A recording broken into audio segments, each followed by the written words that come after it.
And here we are. Hi, everybody. Happy Halloween. We are live, it looks like. We're ready to go. So, how's everybody doing? We've got a bunch of people in already. That's great. I love it. I've got Anya with me just because I felt like she kind of matched the vibe today. For right now, at least. Hi, everyone. Look at all these people. Love it. Welcome. Oh, people were in early, it looks like. That's great. Hi, guys. Thanks, Fizzy. So I knew I was going to wear something. I have costuming, but it's all pirate stuff, Renaissance stuff, things like that. So I knew what the vibe was going to be. I just had to go through my closet and find some stuff. So here we are. And notice the snake in my beard.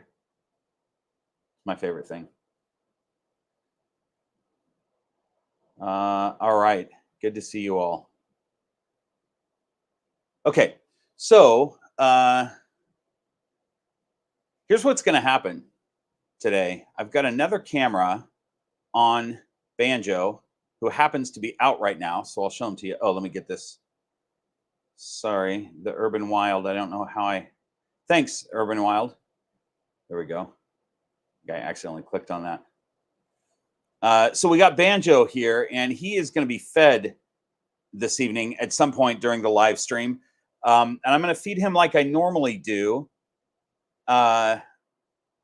which is I'm going to place some feeder items around his cage and let him find it. And we'll watch him do that. All right, there we go. So Amy Bentley is here, you guys. And I was just talking to Amy before we went live, and she was dressed as a dragon. She had a dragon onesie on. She's no longer dressed as a dragon. It's very distracting. Amy, tell us about your outfit. Decided to dress as my favorite internet sensation today. I love it. It's so... Oh, wait. DNA test results, Reptile nerd. Oh, I love it. Is that an actual RGI shirt? It's really good. I go to a lot of reptile expos and make friends. They sponsor my channel. Yeah, and look at your fancy hat even. You got a spectacular beard and a really fancy hat. It's really good. Good brim, good for holding snakes. Really good, Amy. And, yeah. Bye, Amy. Really hot. I don't know how you wear a beard all the time because I am already dying. Well, I don't wear a fake beard. There's a big difference between a fake beard and a real one. So I don't know. It's hot. Yeah, it's really good. All right, I'm removing you for now. see you in a bit. So, Amy, when you're off stage, you can take the beard off now if you want. Great costume, Amy. I love it. It makes me laugh. Candy's Critter says, Amy wins the internet tonight. Look at that. You won the internet, Amy. Well done. Okay. So, everybody say hi to Anya. Anya's doing well. You know, I was thinking about getting a boyfriend for Anya, like getting a snake that has pied and has VPI axanthic that I could pair with Anya because she's about ready to breed. Oh, look at you with stuck shed on your neck. How'd that happen?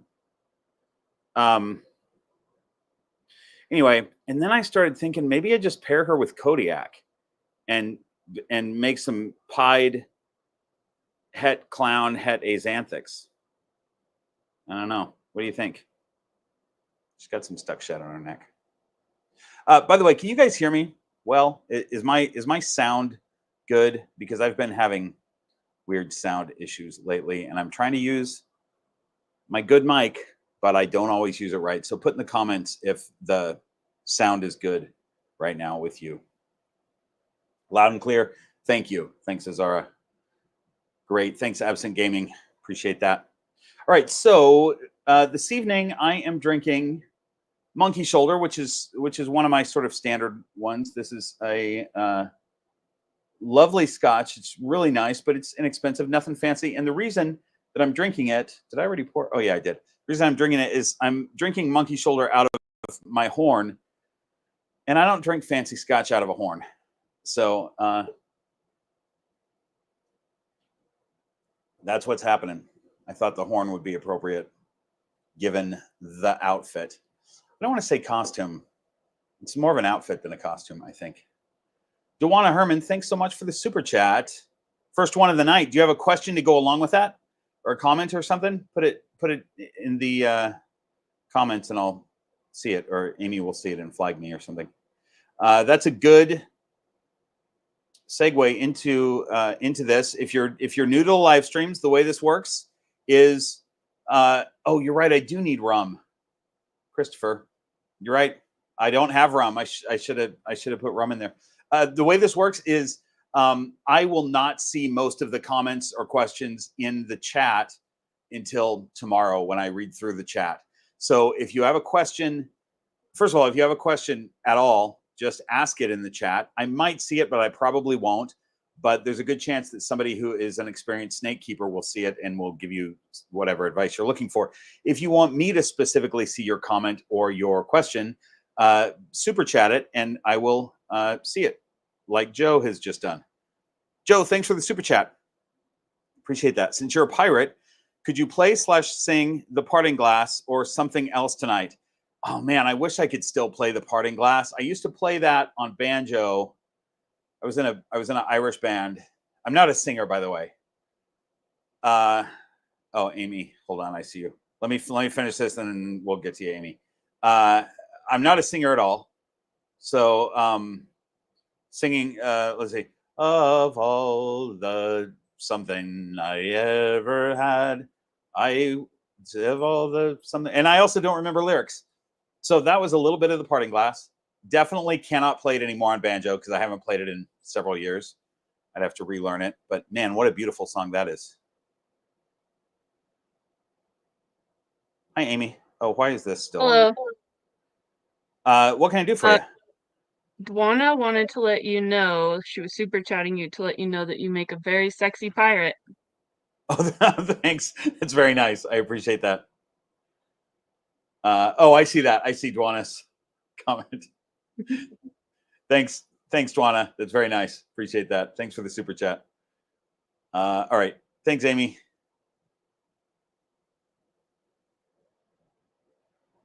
Okay. Christian, I just happened to see this. Christian, congratulations. Be getting my first clutch of eggs before the end of the year. That's great. I will too, I think, you guys, because Damara looks like she's super gravid. Like she's going to lay in about 10 days. Black Box Cages. Hi, Clint and Jennifer. Happy Hallows Eve, everybody. Clint's in, you guys. So if you have cage questions, ask away. And Jennifer's probably sitting there too, as I learned, because I was recently at Black Box Cages. By recently, last week, I was at Black Box Cages, and I found out that when Clint is answering questions in the chat, Jennifer's sitting there too. So they both are there. You guys are going to see that video, within the next couple of weeks. I did a couple videos in and around the Atlanta, Georgia area last week. Okay. So anyway, did I finish saying what I was saying about how this works?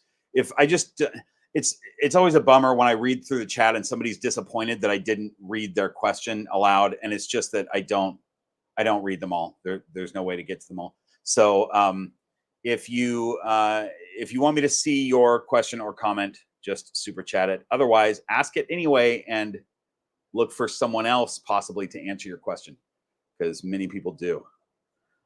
I'm going to just take her off this hat for a second because it occurred to me that there might be a pin in this hat that I don't want her to. Oh no, I sewed all these on. I made this hat, you guys, a long time ago. I mean, I got the hat as a blank. It's just it's a hat with a flat brim, just a floppy hat with a brim, and then you shape it and whatever. So I did that, and it used to have more decorations on it, but I think a lot of them fell off. Okay, no pins. So, oh, that's not good. That was my mic. Did you guys hear that crash? Hi, mic's back. Now I got to find a little magnet thing. Well, I'm not going to find it right now, so I'll get my other one. You know what? I'm not even going to wear the mic. I'm going to put it right there.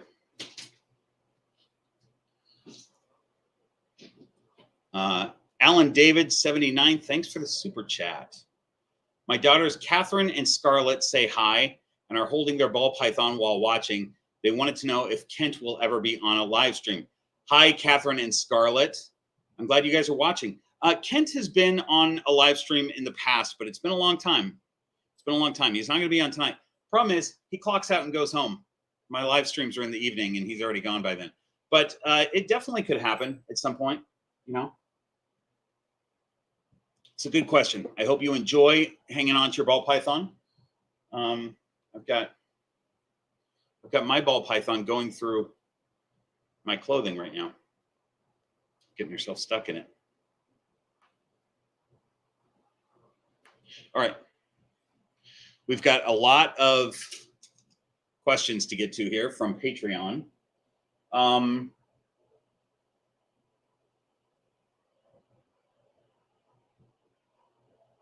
Just seeing what else I want to talk about. Oh, I got bit last week by the most unlikely snake to ever bite me. It was Lucille. And here's what I want to say about that. Sometimes we get to know our snakes and we just know their behavior. So it gets easy to work with them because we know their behavior. We know what they have a tendency to do. And but that could change. So that's why when people work with venomous, they've got to be super careful, and they have to treat that snake like it's a wild snake all the time because things can change. And Lucille is a snake who has never been super food motivated, and she's my mouser. I've talked about that a lot. She only eats mice. And the other day, she's been eating rats lately. So kind of reluctantly, but she's taken rats the last probably 3 or 4 times I've fed her. So last week, I was feeding rats and I was about to open Lucille's tub and feed her. And I had the hook right there. I usually open tubs with hooks. I had it in arm's reach. And instead of reaching for the hook, I thought to myself, Lucille has never come flying out of a tub. I can open that with my hand. No big deal. She came flying out. I jumped back, which you're not supposed to do, but it was a knee-jerk reaction. And I still have 2 teeth embedded in my thumb. See those lumps right there? It's not going to focus on them. But those are Lucille's teeth that are embedded in my thumb. I thought I got them out, but I didn't because it's been a week. And so I was going to talk to my mom about how to handle that. My mom's a nurse, was a nurse. I think when you were a nurse, you still are, right? So anyway, Great Family Snakes is in. Hey, Roger. Good to see you in here. Thanks. I hope you're also wearing a costume. Good to see you guys. Great Family Snakes is awesome. Lovely, delightful family. So, what was I going to say about that? Oh, speaking of getting bit by a snake, I think most of us know about dingo, and I just want to say that that's awful and horrible. And although for those who don't know, Dingo Dinkelman, who's a big reptile YouTuber, really positive force in the reptile community, was bit by a green mamba a few weeks back, about a month ago, and he went into a coma for a few weeks and died a few days ago. as a result of that bite. He was not only allergic to venom, but also allergic to anti-venom. So it was a really bad situation. So anyway, lots of love to his family and friends. He was a really great guy. I didn't know him personally. I never met him personally, but what a really enthusiastic, positive force for our community, you know. So that's what I'm going to say about that. Oh, I see a super chat. Hang on. I've got Anya going. Here's her tail right here. She's going in behind some tubs, which, you know what? I kind of don't want her to do that, but she's in too far now. So I'm going to have to remove that tub and pull her out in a minute. Andrea, thank you so much for the super chat. Hi, Bob. You're our favorite YouTuber. Oh my gosh, that's so nice. Can you please tell us where you got your beard snake? My husband wants one. I need him to have one. You know what? This is going to be tough because I got the beard snake in Amy's hometown of Cedar City, Utah, at a Renaissance festival. And it's just a vendor who makes them. So I don't know that he has an online presence or anything. Yeah, I don't know, but it is just, it's exactly what it looks like. It's just a wrap. And it's made of, I guess, pewter, you know. So I actually have seen them in people's hair, and it's like a, you know, a stretchy thing that's movable or whatever. But this is pewter metal thing. But yeah, I got it, and that's the only time I've ever seen them sold. I've never seen them sold by other vendors at Renaissance fairs or anything. I don't know if it's a specific thing that guy invented, or if there's other people that make them. I don't know. Thanks for that super chat. And BD Lexon, thanks for the super chat. No question, just thank you for the info and entertainment, but I would not complain if there were some pirate quotes / impressions. I appreciate that. I'll tell you this. Here's a thing about this. I just got this book. Somebody asked me, I think in the last live stream, what non-snake related book I was reading. Here's one that I just started. It's called Pirates: A General History by Charles Johnson. This is a book that was written in 1726 during the golden age of piracy. 1724, first published in 1724. Captain Charles Johnson does not exist. We don't know who actually wrote the book, but it is the definitive sort of guide to what piracy was like back then. And there are biographies of a whole bunch of different pirates and what they did and things like that.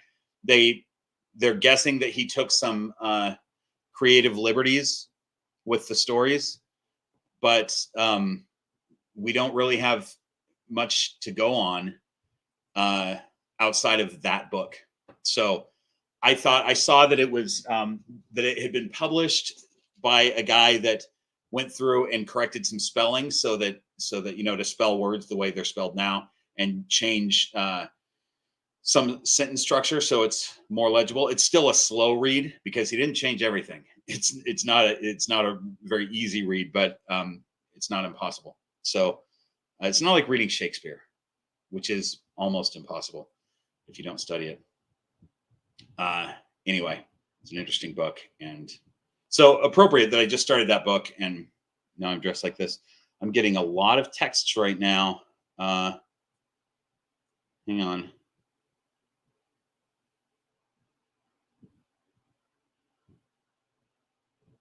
Okay, great. No problem, Amy. Amy's computer had to reboot. No problem, Amy. I think I've got all the super chats.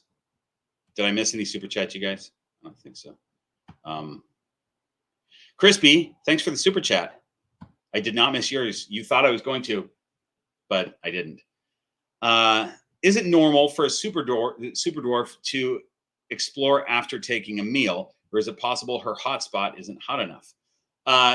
Sure, that's totally normal. They can roam around or do whatever. They'll, you know, super dwarves don't need a extremely hot hotspot. Mid 80s is fine for them. we oftentimes keep super dwarves or reticulated pythons in general, I think, but especially super dwarves too hot. So as long as you're in the mid 80s, they will digest just fine. In fact, mine sometimes digest for several days on their cold side, and I don't see them much at all on their warm side. So, and that's low 80s.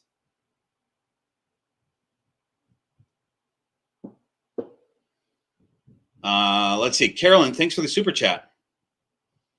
Hi, Captain Sparrow. My first live stream today. Nice. Nice. Welcome. Glad you're here. All right. So here's, for those of you, let's bring Amy on really quick. For those of you who have jumped in, just to see what Amy looks like. You're looking great, Amy. It's a really good costume. Thank you. Accurate costume. 30 minutes ago, 30 minutes before this live stream started, this was a Merlin beard, which means it went like down to my belly button, and so did this. Like it was like two big long things that went way down. And you cut it. So you had told me, Amy, that hang on. You oh, how do I go? Oh, here we go. You had told me that you had this idea to dress as me, but it wasn't working because Brady went out to find a beard and he couldn't find a beard. Were you just lying to me, or did he find a beard last minute? No, he really couldn't find a beard. And then I was down here trying to find a costume for myself to wear, and I lifted up a costume and went, "Oh my gosh, I already have a wizard beard. I can still make this happen." And it 30 minutes beforehand, that's when I found this beard. And I went running upstairs and I was like, "Look what I found." And Brady was like, "Oh, your wizard beard. Forgot about that." And I was like, "I totally forgot I had this." I love it. Hey, look at this, Amy. One of our travel partners just showed up. Hi, Amy Benzie. Yeah, Amy Benzie. Good to see you. Look, I'm Bob, Amy. Look. I bet she got that before you even said it. I bet she got that figured out. Anyway, well done, Amy. Good work. All right, I'm removing you. Okay, let's get to first of all, let me solve this problem that I have right now, which is a snake behind the tub. Hey, lady, get out of there. You guys don't mind waiting, right?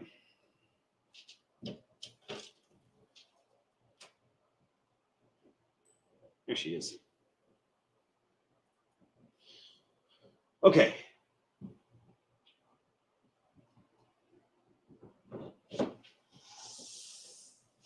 All right.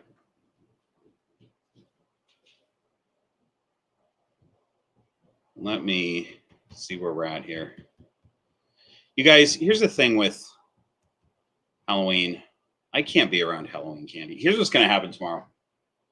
People are going to show up at my door, and I'm going to open the door, and I'm going to be like, "Oh, you guys, I'm so sorry. All the candy was sort of picked through, so there's not much left." And they're going to be like, "What are you talking about? It's 7:30 at night." I'm going to be like, "Don't judge me, okay?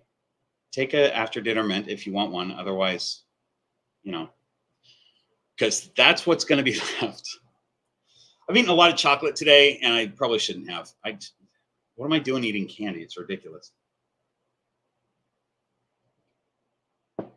All right. And I don't even have after dinner mints, so I don't know what I'm going to offer to people. I may not be answering the door. I might have bought candy to give to children, and then because I ate it all, I can't answer the door. I don't know. We'll see where we're at by tomorrow night, but that's a distinct possibility. I hope I'm not the only one who's ever done that. Okay. Let's start with some questions. So I've got some questions from Patreon that Amy compiled for me. And she always puts them into different sections. They're all in different categories. But I've mixed them up a little bit because there was a bunch of Halloween questions and I wanted the Halloween questions sort of mixed in. So that's what we're doing. Oh, I got this snake climbing into my pirate hat. This is a felt hat. It's not very stiff, so we'll see how well it keeps its shape, if at all. All right, first question from Betsy. As an artist, I was wondering who designed your GRP logo. Love it. Oh, thanks. Yeah, the Green Room Pythons logo, which you can see part of right up there, was designed by my good friend Mark Jackson, who I've known for many years. Mark is an extremely talented artist, and I just asked him for advice on if I was going to create my own logo online, and he was like, "Oh, I'll do it for you." So he made that for me, and I paid him a very small sum of money, not nearly the sum that was worth, but I'm really happy with it. And then he did the little, when my logo comes up on the screen, he did that little animation at the same time.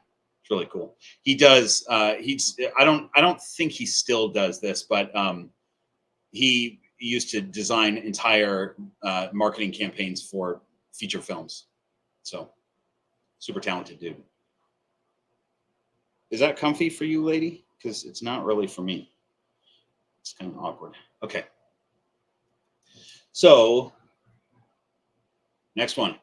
Paul says, do you track the weight of your snakes? If so, how often do you weigh your snakes? Is it the same amount of time after feeding or more time based like once a month? No, I mean, yes, I occasionally weigh my snakes, but no, it's not. It'll be like, hey, I wonder what this snake weighs, because I'm curious, and then I'll just weigh them. I don't think it's necessary to like weigh them monthly or whatever. The only difference there, or the only caveat there would be if you're a brand new keeper and you don't quite understand whether you're feeding them correctly or not, to sort of track their weight to make sure that they're steadily gaining weight. And I personally have done it for my super dwarves to make sure that I'm not under or overfeeding them, because that took a while to sort of get that dialed in. And oftentimes, like I just weighed Banjo today just because I was curious. And, last time I weighed him was a couple months back, and he's had a handful of meals. And so he was just over 300 grams. And now, no, he was just under 400 grams. And now he's like 460. So, I mean, this is kind of, we think of parrots on pirate shoulders, but I feel like a snake should be more pirate-ish, right? Like a snake hanging over the hat of a pirate seems to make more sense. So, Brian, during Ren Fair season, I kind of am a pirate every day. This isn't what I wear when I do my shows at Ren Fair, but it's very close to just what I would call my work uniform. it's my work outfit. It's very close to that. I definitely wear the guy liner and usually wear the snake in my beard. This hat only gets worn if I'm doing a pirate festival. Okay. Azara asks, what's your favorite part about Halloween? And question number 2, Halloween is my favorite holiday. What's yours? My favorite part about Halloween is definitely the costumes. I'm a big fan of costumes. I like looking at other people's costumes, I like putting my own stuff on. I don't want to spend a ton of time working on it though, so I don't always have the most creative costumes, but I like it. And my favorite holiday, I would say that Halloween is up there, because really most holidays don't really resonate with, like, I don't care about most holidays. Christmas, I care a lot about. I'm not, I don't subscribe to any of the many religions that I could possibly be a part of in this world. So Christmas doesn't resonate with me on a religious level, but it is the one time that my whole family gets together, and it's a big family time. So that's a favorite, but Halloween too. Love Halloween. Super fun. I like the aesthetic of Halloween the best.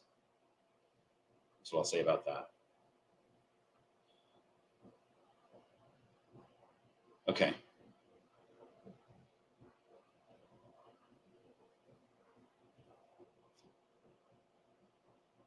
I've almost found my place. Don't even worry. Okay. Suzanne says, hi, Bob. What kind of target do you use for Pip? Did you make it or did you buy it? My pygmy Agatha seems to be a similar size and age, and I want to try that with her, meaning target training. Any advice on it or pygmies in general would be welcome. Thanks. Okay, so the target that I use for Pip is right here. This is an extending pointer that I bought from Amazon. You can get them in a pack of like 4 or 5. And this little ball is, for those of you who remember the Christmas episode, maybe last year. Yeah, it would have been last year, where I had Christmas beard beads in. This is one of them. And when Pip sees this green ball, she knows exactly what it means. I would say that Antaresia are highly intelligent. I would say close to retic intelligence, it seems like. Pip learned target training really fast, and she's always been perfect with it. Like, she knows exactly what to do. She goes right up to the target, touches it with her nose, and she gets her food. I just put up a short.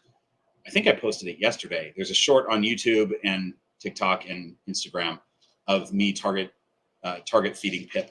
And so, yeah, pretty easy to do. But I just made it myself. But you could use anything. I mean, you could take this pen. You could use this pen, show her the pen. Snakes can see blue and green, so I usually use blue or green. This is a Clint's Reptiles pen. Look at that. Clint's Reptile Academy. So you can really use anything for a target. It's just that they see a thing, recognize it as the thing they see before food shows up, and eventually they start following that thing.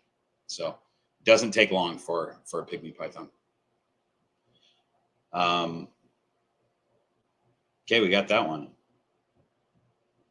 Good luck with that, Suzanne. I think that's cool that you have a pygmy python. They are not common to have as pets, and I would like to see them be pets more common. That wasn't a good way to structure that sentence. I haven't drank much of this yet, you guys. I would like to see them become more commonly pets. I feel like that wasn't even quite the right way to say it. You guys don't care. You know what I'm trying to say. Hey, lady, should we put you back? Give me a minute. Let me answer one more of these.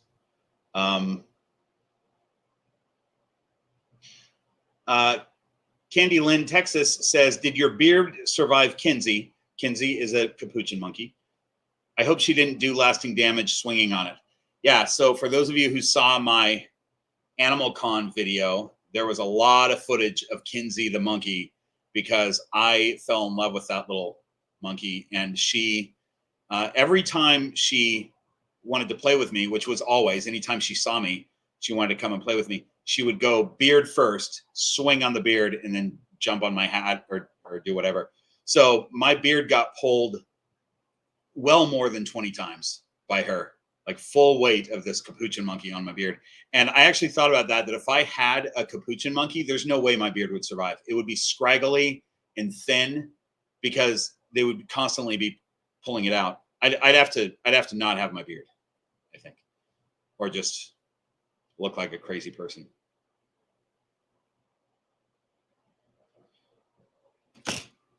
Let's see. Crisis Corp says, how old is your oldest snake and how do you care for older snakes? So I don't have any snakes that are close to death. And usually you can't tell that a snake is an older snake until they're really at the end of the line. But, you know, if your snake starts to, Lady Bratface, I see your super chat. Hold on 1 second. I'm going to put her back and answer this question. So, you know, if your snake starts to slow down or show signs or get sick or whatever, you're gonna deal with whatever signs they're showing. And oh, you don't want to be in there at all, huh? Okay, you get to free roam, I guess. My oldest snake is, I guess, Damara, who is around 10 years old. So I don't have any old snakes. You know, Damara could live 30, 40 plus years. So I don't have any old ones. Lady Bratface, thanks for the super chat. Okay, so do you do Southern California or Coronaburg? NorCal fair. I need one of your snakes, by the way. Okay. So I used to do Coronaburg. I did Coronaburg every year for a long time. And last year was the first year that I stopped doing Coronaburg. And it's because the Oregon Festival runs into Coronaburg and it just was getting too much. I also used to do NorCal, and I don't do NorCal anymore. Because of this channel, I don't do nearly the gigs that I used to. I'm able to pick and choose a little bit, which I appreciate. Thanks you guys for being part of this channel so that I can do that. Prior to COVID, I was doing about 25 plus weekends a year of performing at Renaissance fairs and things like that. So yeah, I never did Southern, but I did like Escondido and Coronaburg and NorCal and Central California Ren Fair and a whole bunch of others in other states. And now I don't. I do like, I think I did 10 weekends this year instead of 25.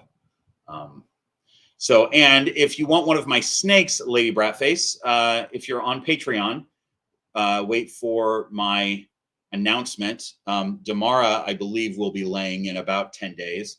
Once those eggs are hatching, I don't have anything in the incubator right now. Damara's clutch that I think she's going to be laying will be the only clutch in the incubator.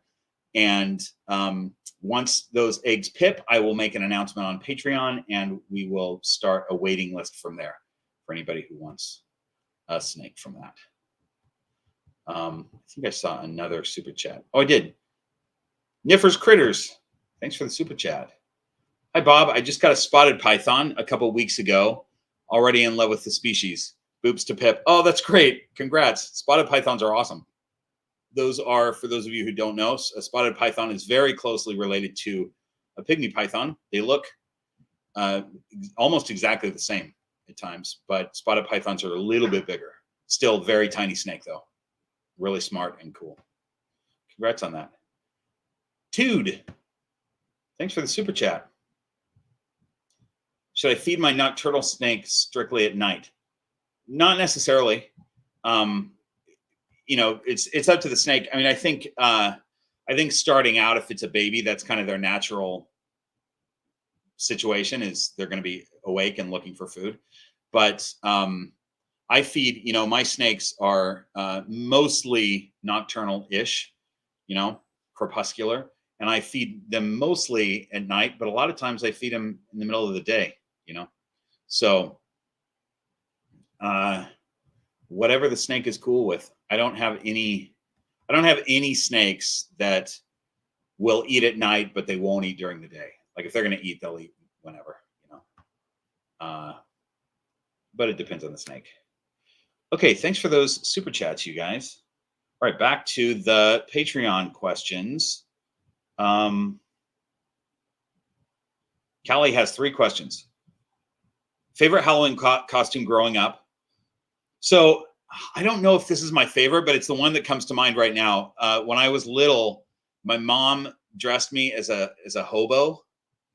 I think we would call them unhoused now. She dressed me as an unhoused, and she gave me a beard shadow like scruff, and it was coffee grounds. So I don't know. I don't remember what it was attached with, but it was just coffee grounds all over my face. I remember it not being comfortable. It was not comfortable. So there's that. Oh, Crisis Course. Hold on one second. I see your super chat. Let me answer these. Callie's second question is, were you the TP'er or was your house TP'd? No, I was the TP'er. Definitely. I had friends and we were up to shenanigans in the neighborhood. And what will your snakes be dressed up as? You know, they could be dressed up as Christmas sweater snakes because, as many of you know, I have Christmas sweaters for them. Otherwise, they're just snakes, which some consider a Halloween thing. You know, you go to like Michael's and there's all kinds of snakes around there because people think, ooh, scary snakes. All right. Crisis Corpse, thanks for the super chat. Thank you for answering my question. I look forward to 20 plus more years with my old girl, 20-year-old normal ball python. Oh, that's great. That's fantastic. Yeah, 20 plus easy for sure. I mean, there's that 63-year-old ball python, normal ball python at the at the which zoo is it at? St. Louis? Yeah, I think St. Louis Zoo. Go away, please. Thanks for the super chat. Hi, Bob and Noodles. How often do you recommend getting your snake out for playtime? A few times a day / week. Does it vary if they're shedding or breeding? Yes, all those. Before I answer that question, why don't I get a snake out since I don't know.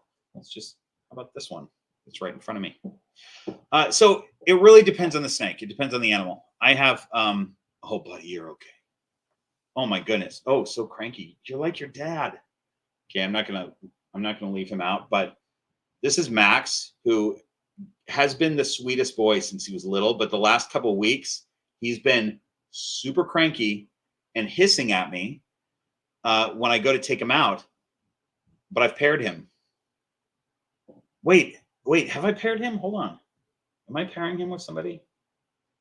I think he was breeding a couple weeks ago for the first time. Who did I pair him with? He was. So it's interesting. Hang on, go away, please. I'm going to answer your question in a second. Max has been the sweetest kid. I pair him, and all of a sudden he's cranky and hissing at me and everything, just like his dad is in breeding season, which is pretty interesting. All right, so to answer this question, how often do you recommend getting your snakes out for playtime? So if it's a brand new baby snake, I'm actually going to talk about this in a video that's coming out very soon. 2 or 3 times a week until you get to know that snake. And then you might be able to go every day. I wouldn't go multiple times a day necessarily, but with some snakes you can go almost every day and it's fine. But if they're in shed, if they're digesting, just leave them alone, so and then also if they're breeding, if they're in breeding season, really my males and females in breeding season, I pretty much leave them alone. The males I can get out a little bit more and work with a little bit more, but I still, I want them, thinking about what they're supposed to be thinking about. So, yeah, and females during breeding season, I don't mess with at all. If they want to come out and free roam, I let them, but I don't bring them out and play with them. Jason, I am to the inspector for sure. I mean, I have combated with him with my arm before. I don't know if you know that. I've talked about it on the channel before, but he has combated my hand, and I've sat there doing this with him before I put him in with Damara. Not this year, but maybe I think it was 2 years ago that I actually combated. Amy, I saw you doing the combat thing. Do you have a snake on your hat, Amy? Yeah. God, you are getting more and more like me every time we see you. I know. I've been mimicking all of your hand motions. You do a lot of hand motions. Oh, were you just mimicking every hand motion that I do? Yeah, you were like, I don't mess with any females. And you did that. Okay. I wasn't paying attention. I only noticed that one time. Okay, so you're really committed to this. Oh yeah. Yeah. I do a really good Bob impression. Clearly. Gotta smell my beard. Run your hand through the beard. Yeah. All right. Bye, Amy. Bye. Okay. Taylor approves. Hi, Taylor. Good to see you. Okay. Did I answer that last super chat? Yeah, I did. Okay. All right. So I think we're back to the Patreon.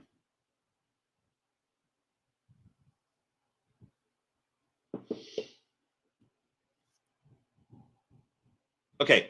Mysterious says, is there anything that surprised you about super dwarves after getting them? Like something about super dwarves or Stella and Echo in particular that people don't mention? What I mentioned earlier, the learning curve that I had to do about feeding. it's not as straightforward as it is for ball pythons, and especially if you're just used to feeding ball pythons, it's a little bit different with super dwarfs. And there was some trial and error. There were times where I was feeding not enough, and there was times where I was feeding too much. I think I've now got it figured out pretty well. But that learning curve surprised me. I guess that's more about myself. But and then the difference in their personalities is surprising. These are two snakes that, they look the same. They're kind of different localities, but they're both normal. And so they look similar. And so you would think, I guess subconsciously you just go, oh, these are going to act kind of the same. And they don't at all. They're very different personalities. They act like retics in that they both have very strong food responses, stuff like that. But they have act very differently with regard to those food responses, but also just out in the room when they're free roaming, they act very differently. Kaylee, thanks for the super chat. Hi, Bob. Love the costume. Maybe this is a dumb question. I bet it won't be, though. Maybe this is a dumb question, but I have a female ball python and wondering if I have to worry about follicles or not fertilized eggs. Not really. Almost never. It sometimes happens that they would drop a clutch of unfertilized eggs or drop a partho clutch, which is pretty rare. But generally, no. Spencer's here. Hi, Spencer, from the Royals Project. I spent several days with Spencer in Atlanta this week. We had a great time. Telecaster, this is a really great point, and thanks for the super chat. Amy, Telecaster says, identity theft is a crime, Amy. We've all learned that from Dwight, and I think it's important to know. Okay. I don't know why it's okay for like people to dress up as celebrities. Do you know how many people dress up as Elvis because they thought Elvis was cool? I'm not allowed to think you're cool. I thought that. I don't know. I don't know that I would qualify as a celebrity. And Telecaster is right. Identity theft is a crime. Guys, would you qualify? A whole chat room of people right here would probably beg to differ on your celebrity status. Well, if anybody thought that, what? Sorry, my chat room is like all the way on the other side of the room because I have two screens. Back me up, chat room. I would say that if anybody in the chat considered me a celebrity, they're talking about within this very small group of reptile people. But I can tell you, I can go to the store and nobody's thieving my identity at the grocery store. They don't know who I am. Did your beard get hot? Yeah. Yeah. Yeah, it did. I bet. All right. Bye, Amy. Your hat and snake. Bye, guys. Okay. By the way, Amy was suggesting some snakes. She wants to see Kata, Maya, and Pip. All right. We'll see if we can accommodate that. Might be able to bring Kata out right now, actually, since my attempt to bring Max out did not go well. Oh, look at this girl. Look at this pretty lady. Hi. Come on, Mama.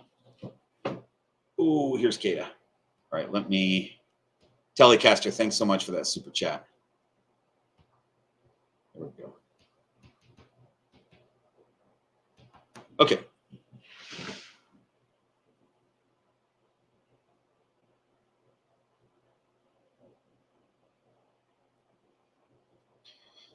Damien, thanks for the super chat. Yes, coconut fiber. I mean, coconut fiber is the dust stuff, and I wouldn't use that if you're talking. Cocoa husk is great for ball pythons. This stuff, but if it's the fiber, the really fine dust, it's not terrible, but it's going to get in their heat pits. I just wouldn't use it because of that. You want stuff that's not super dusty, and oh, that's not going to be good. You want stuff that's not super dusty, and fiber, the fiber stuff by definition, I think is just dust. So I actually wouldn't use that. But if you're saying if it's coconut husk, then yes, it's good stuff.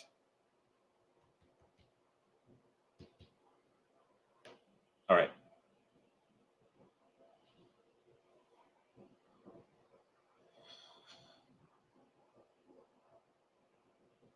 All right, Tara says, question on your content creation. Do you ever use Canva or CapCut for quick edits?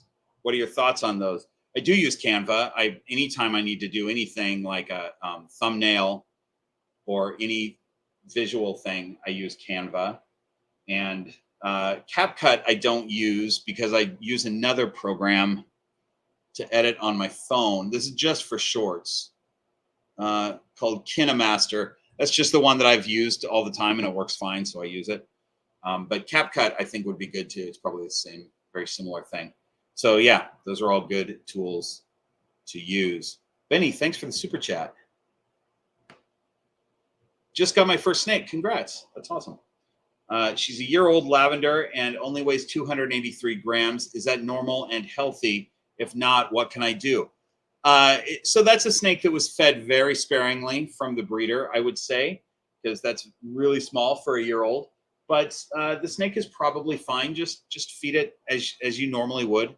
You know, give that snake a probably, I guess, a weaned rat.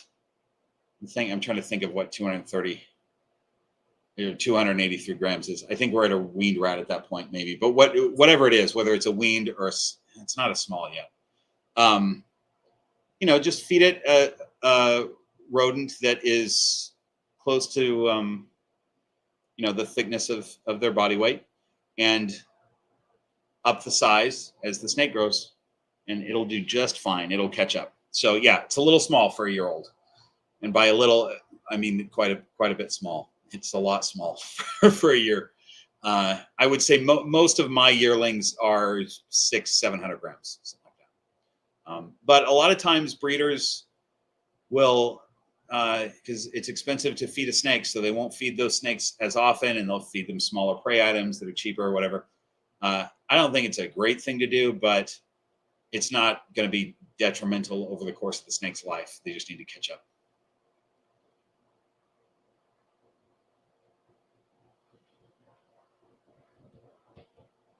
Okay. We're on to the next page, ladies and gentlemen.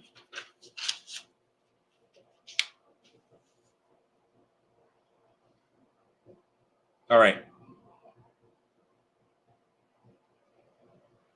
Umini says, how does your feeding schedule differ for your snakes that only take mice? And do any of your snakes frequently strike, wrap, then ignore the prey and not eat it? Okay, so for snakes that eat mice, like Tiger Lily here, she lately has been only eating mice. Although I think she's getting to the point where she'll take a rat. I'm going to try to feed her a rat. Oh, today she's getting fed tonight, actually. Which reminds me, I'm going to feed Banjo on camera today. So Tiger Lily here, I'm not going to pull her out of this unless she wants to come out. She eats mice, and the schedule stays the same. I was feeding her once every 2 weeks, and now I'm feeding her once a week because this is her first breeding season, so she's getting a little more food. But instead of one medium rat, she gets 2 jumbo mice, and she'll get 3 jumbo mice if she'll eat them, but she usually doesn't. So she's been getting better at feeding, though. So the last couple feeds, so hopefully that continues. There we go. Yeah, pretty girl. And so she's doing fine on mice. You know, she just grows a little bit slower. And then as far as that thing of striking and wrapping and then leaving it, the only time that I've had snakes do that is if they are, you know, if their follicles have grown to a point. These are big females that they're in breeding season. Their follicles have grown to a point that they are basically off food now, but they really want to eat. So they try and then they realize, it's not going to work. Or a baby, usually it's a baby, that strikes and wraps and then can't find the head and gives up on it. And then usually you can just offer it to them again and they'll eventually eat it. So, yeah, that happens sometimes. And, you know, sometimes with babies, sometimes that happens more, you know, it'll happen several times before they figure out how to eat. So just know that you can reheat that, you know, if they give up on it, give them a chance, let them mess with it and try to figure it out. But if they give up on it and go to the other side of their cage, just take it out, reheat it, and re-offer it to them so they can get that extra practice and hopefully eat that meal. Sierra said, okay, so this one came from Patreon, but not from the Horde of Keepers. It was a question on today's. I do a weekly update video for all of Patreon, so you can join Patreon for free, and it's not the Horde of Keepers, but it's your free member of Green Room Python's Patreon, and you can get a weekly video where I do like a 1-minute update of what's happening in the green room. I give you some behind the scenes stuff, things like that. So Sierra asked me today this question, and I answered it, but I thought it was a good one for the Q&A also. So I put it in here, or Amy put it in here. I've been meaning to ask what dimensions the cages are for the super dwarves, and if they are their forever enclosures. I don't think you have mentioned it in a video before. Just curious, because I plan on getting a pure Kalatoa sometime next year and want to get an idea of enclosure size that I will eventually need. Yeah, so these enclosures behind me are 5 foot by 2 foot by 18 inches. And those are going to be good for them for a while, but I expect that they will outgrow them at some point and need something bigger. And also 18 inches is short for a super dwarf, for sure. It works for my snakes because they free roam a lot. Like, we're talking about snakes that roam every day. Just about every day, those snakes are out unless they're digesting or in shed. So they can be in a little bit smaller cage. I'm not so bothered by it. But if you have one super dwarf and you get them like an 8 foot long by 4 foot tall cage, that'd be amazing. But even a 6 by 2, you know, is good. I'd go 6, either 6 or 8 by 3 foot wide, you know, 6 or 8 wide by 3 foot long. That would be awesome. And then at least 2 foot high, but I'd go even higher, especially if it's your only snake. Get them a big palatial cage, you know. My guess is that those snakes will eventually upgrade to 6 foot, maybe 8 foot cages. I don't know if I'll ever have 8 foot cages, but maybe I will.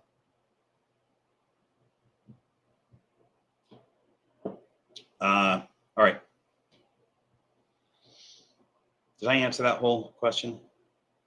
Oh, the other thing, we always talk about this with super dwarves, is that it's difficult to predict their actual adult size.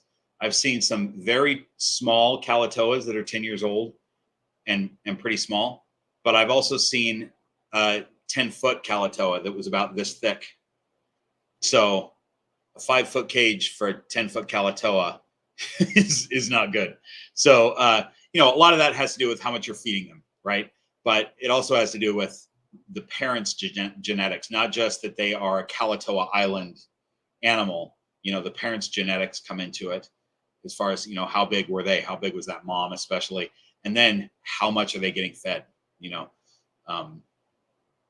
So there's a lot that goes into what their actual size is going to be.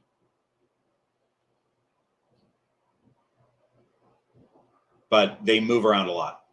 So the other thing I would say is, rather than saying how big is this snake and so how big is my cage, I think the better question is, how active is this snake? So how big is my cage? You know, that's or if you're like me, and even though I'm out of town a lot, when I'm in town, I'm home, so I can open those cages and they can free roam anytime I'm home. So they can get their activity out at that time, you know. All right.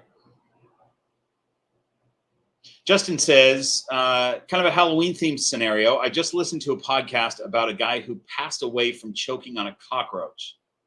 Wow. It was at a reptile show, and the person who ate the most roaches and mealworms won an $850 python. Oh my gosh. That's unbelievable. I have not heard about that. Do you guys know about this? I hope it wasn't recently. I feel like if it was recently, I would have heard about it. So Justin's question is, would you eat a plate full of bugs for an $850 python? My knee-jerk response is no. No, I wouldn't. However, what do we mean by a plate full of bugs?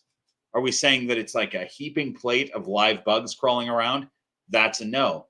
Is it a plate that just has like plateful, meaning it has one layer of, let's say, crickets and mealworms that are specially prepared for humans to eat that are seasoned? Yeah, I'd probably do that. You know, so really depends on what we're talking about by a plate of bugs. Okay. Great question, Justin. That's crazy that a guy died choking on a cockroach at a reptile show. That's not the most graceful way to die. You know, it's not the way I'd want to go anyway. I don't want to judge other people, but it's not the way I'd want to go.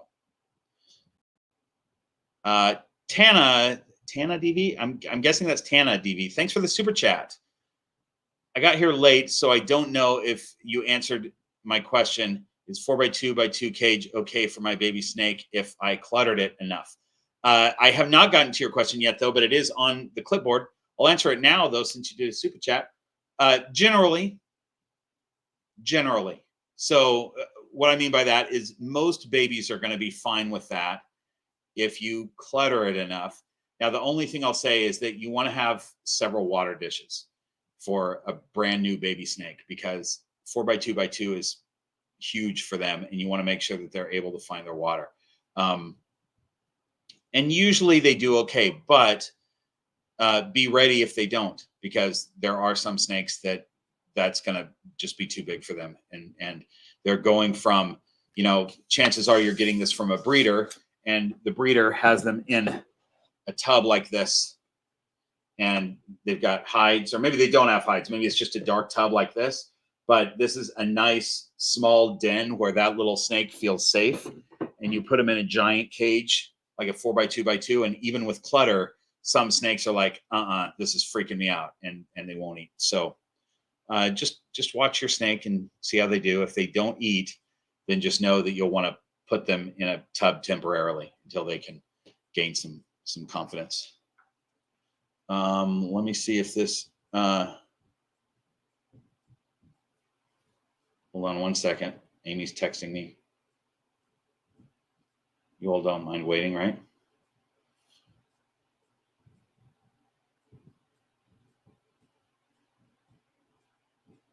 Okay. So Haley is in the chat right now watching with her daughter, Aria. Hi, Aria. I'm glad you're watching this, and congratulations on your first snake. That's amazing. Oh, you guys have been watching my videos before bed every night? That's so nice. I love hearing that. That's great. Congrats, Aria, on your first snake. That's amazing. That's so cool. I love it.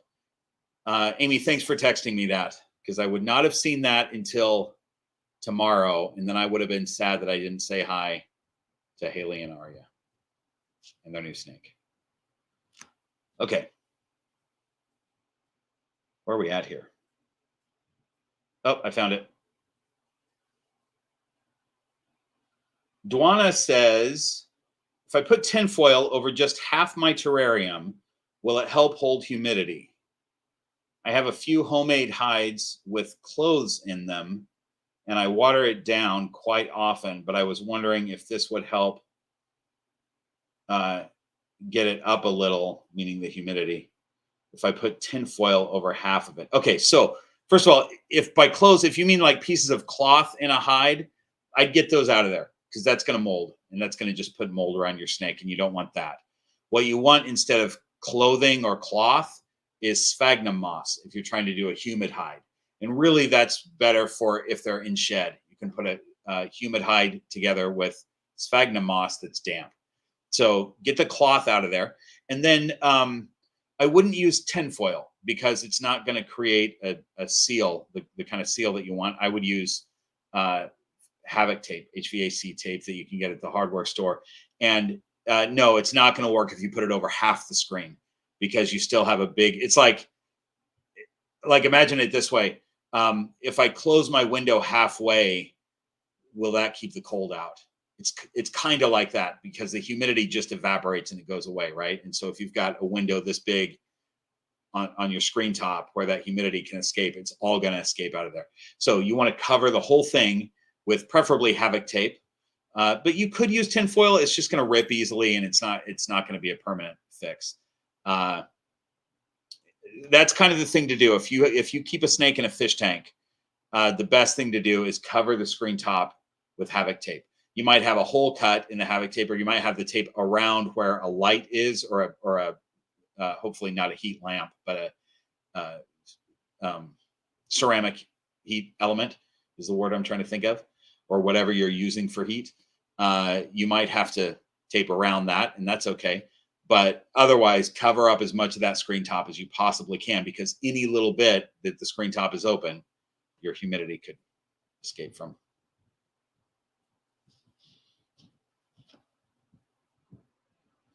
All right. So great question. I'm glad that we talked about that, because that's a couple of fixes that you can do. Getting the cloth out of there and covering that top. This is for those of you who weren't here when I explained what I was drinking. Just monkey shoulder, because it's inexpensive. It's good whiskey, good Scotch, but inexpensive. And I don't drink expensive stuff out of a drinking horn.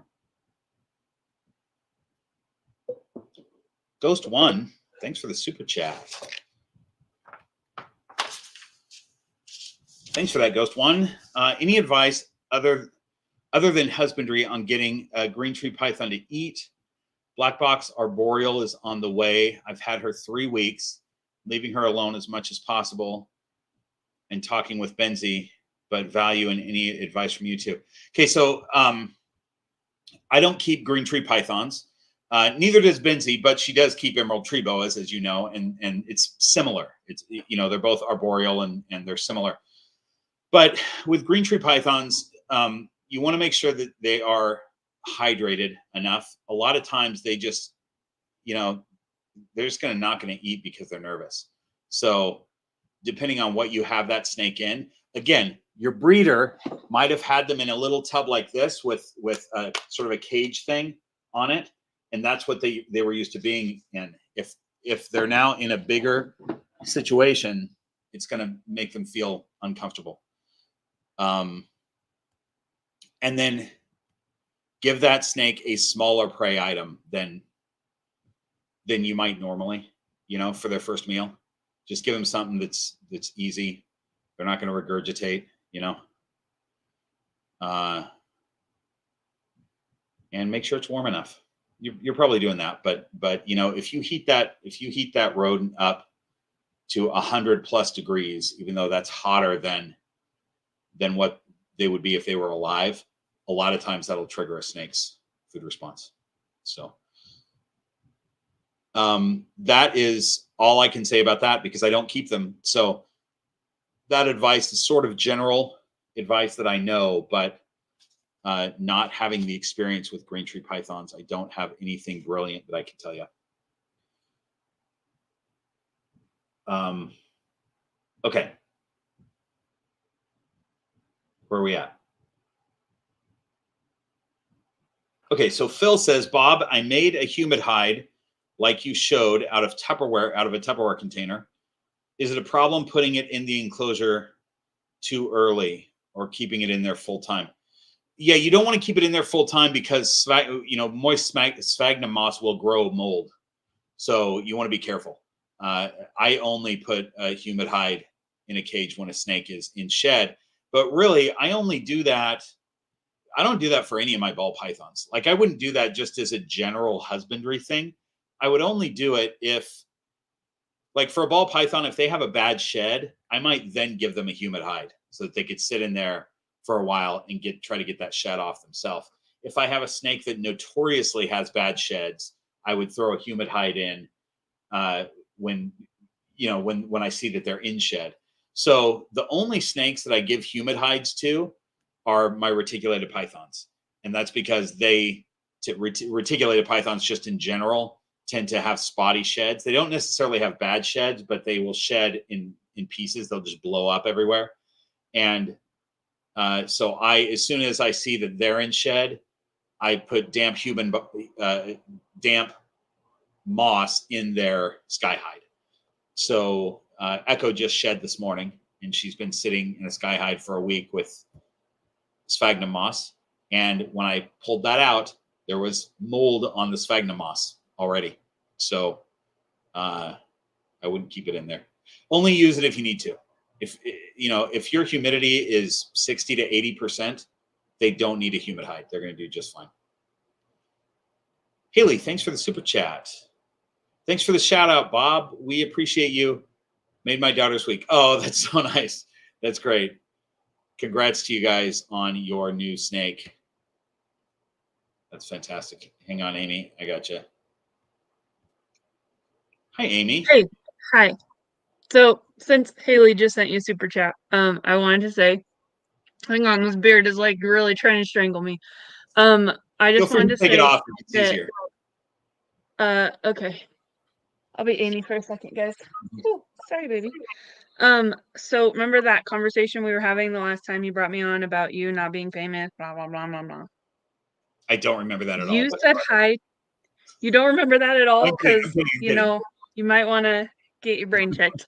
It was like 5 minutes ago. I know. You said hello to Aria, which, hi, Aria. And her mom said that she feels super famous. She's been like jumping around so excited, and she feels super famous because you said hi to her. Oh my gosh. So guess what? Me. Hi, Aria. I think that means you're famous. That gives you fame status. When people are excited to meet you and get a shout out from you. If Aria was around, 15 years ago when Hannah Montana was big, I was famous then. For about 6 months, every kid knew who I was because I was on one episode of Hannah Montana. That was big and famous. Jesse. The Jesse episode is my personal favorite. But Hannah Montana, I got recognized out in public a lot by kids from Hannah Montana. I did from Jesse too, but Hannah Montana was a big deal because those kids would watch those shows 20 times. So they'd see that one episode 20 times. And it just, to them then, it seems like I'm just on that show. I know. I'm a big fan of Hannah Montana. I know. Big Hannah Montana fan. I know. All right. Bye, Amy. Thanks for talking. Okay. All right. That's sweet. Haley, thanks for that super chat. I'm glad that you and Aria are enjoying the videos. And congrats on that new snake. That's awesome. All right. Let's see where we're at.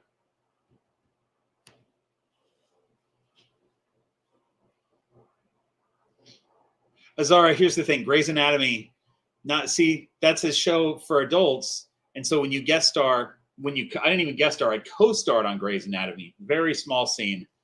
Then it's like, oh, I saw you on Grey's. That was cool. Nice job.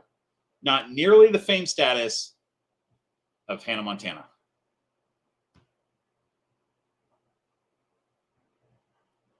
Justin says I was famous because I was on Parks and Rec.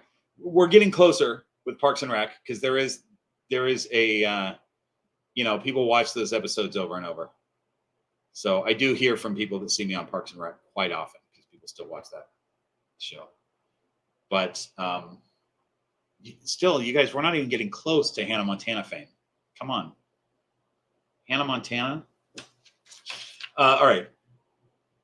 Where are we at? Let's talk about snakes. Oh, let me grab a snake. Oh, we gotta feed Banjo here. Let's do that. Let's just do that. So here's what we're gonna do. I've got 3 mice. Now with blackheaded pythons, just so you know, blackheaded pythons are a little bit different than just about any python in the world. We give them smaller prey items because their mouths don't stretch like ball pythons or reticulated pythons. So they can't eat those big giant prey. So what I do for Banjo is I figure out how much food I'm going to give him, and then I break it up into 2 or 3 bites. And today I broke it up into 3. I've got 3 medium mice that he's going to eat. And I wanted to give him, 3 things that he can get out and move around and go find. So I'm going to place him in his cage. Here's his cage. Check this out. He was out earlier, but he's not now. So this will be good. I'm going to put it in his cage, and then we'll just see him come out, and he'll find him. So hang on one second.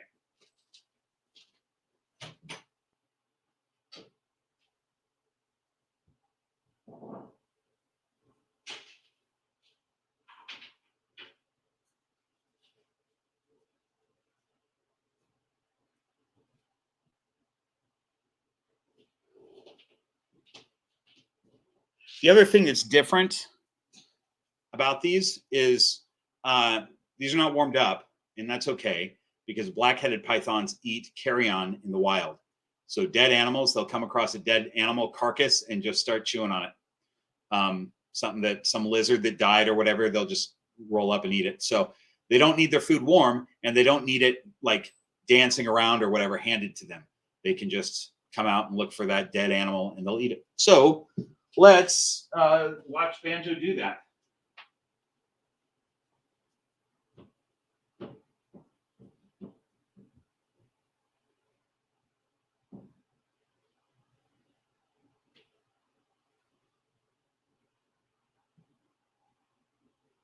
One right there. The easy one. Oh, he's in the other hide, actually. Thought he was in this hide. One right there. One on top of the hide that he's in. Did you guys see me jump? Am I on? I can't tell if you can see me. He came flying out. So I put a. Could you even hear me? Because I didn't take the mic with me. All right. So let's. So I put a. There we go. I didn't know if he was sleeping or what, so I just put the tip of a mouse in his hide, and he came tearing out, striking at it so fast. So you see how slow that was? Once he knows that it's just a dead animal sitting there, usually they'll just slowly start eating it like that. Now, sometimes Maya gets super excited, and she'll strike and wrap a quail that's just sitting on her shelf. But Banjo usually just does this.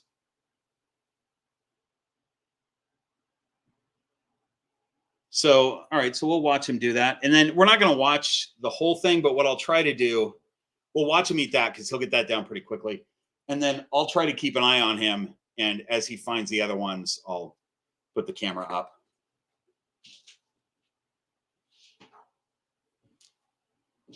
But it's pretty good enrichment for him to, hunt around. That, these are not hard finds, but just for him to go out and find his own food is pretty good enrichment.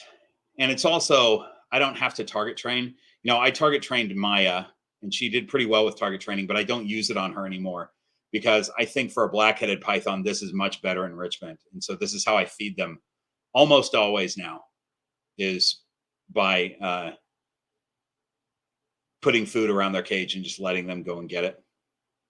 There's a video, there's a short up on YouTube, TikTok, and Instagram that I put up recently of Maya following a scent trail of a rat. She was outside her cage, and I put a trail leading back into her cage and then put the rat in her cage that she could find.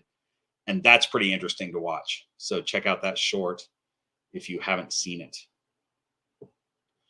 All right, while we're doing this, I'll answer another question. While we're watching Banjo. By the way, he's gotten so much bigger. You can't really tell, but that's a 3-foot cage that he's in, and he is longer than the cage if he brought his whole body out. He's become a big boy fast. I think he will eventually be bigger than Maya.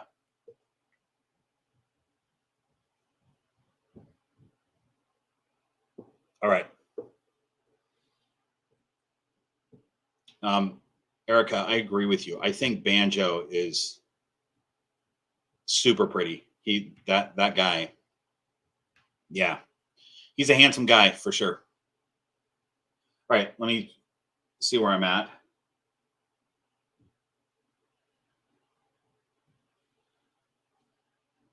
Okay, Tana's question that we already answered about the 4x2x2 for a baby. Leah says, what's your favorite axanthic line? I mean, the line that I have is VPI. So that's my favorite because that's what I've got. And also because I don't really know the difference, although I know that TSK is the line that you would use if you're going to make lightning pieds, which is a TSK axanthic pied.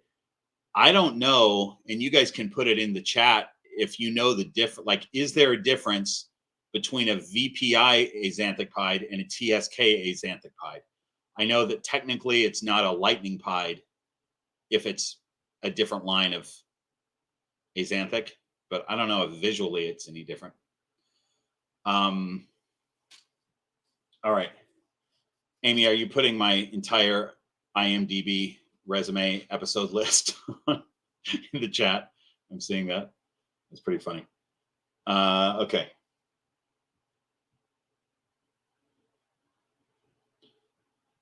So Leah's also asking, what's your favorite scary movie? So I have a number of favorite scary movies. Let the Right One In. Love that movie. Love 30 Days of Night. It's, I like vampire movies.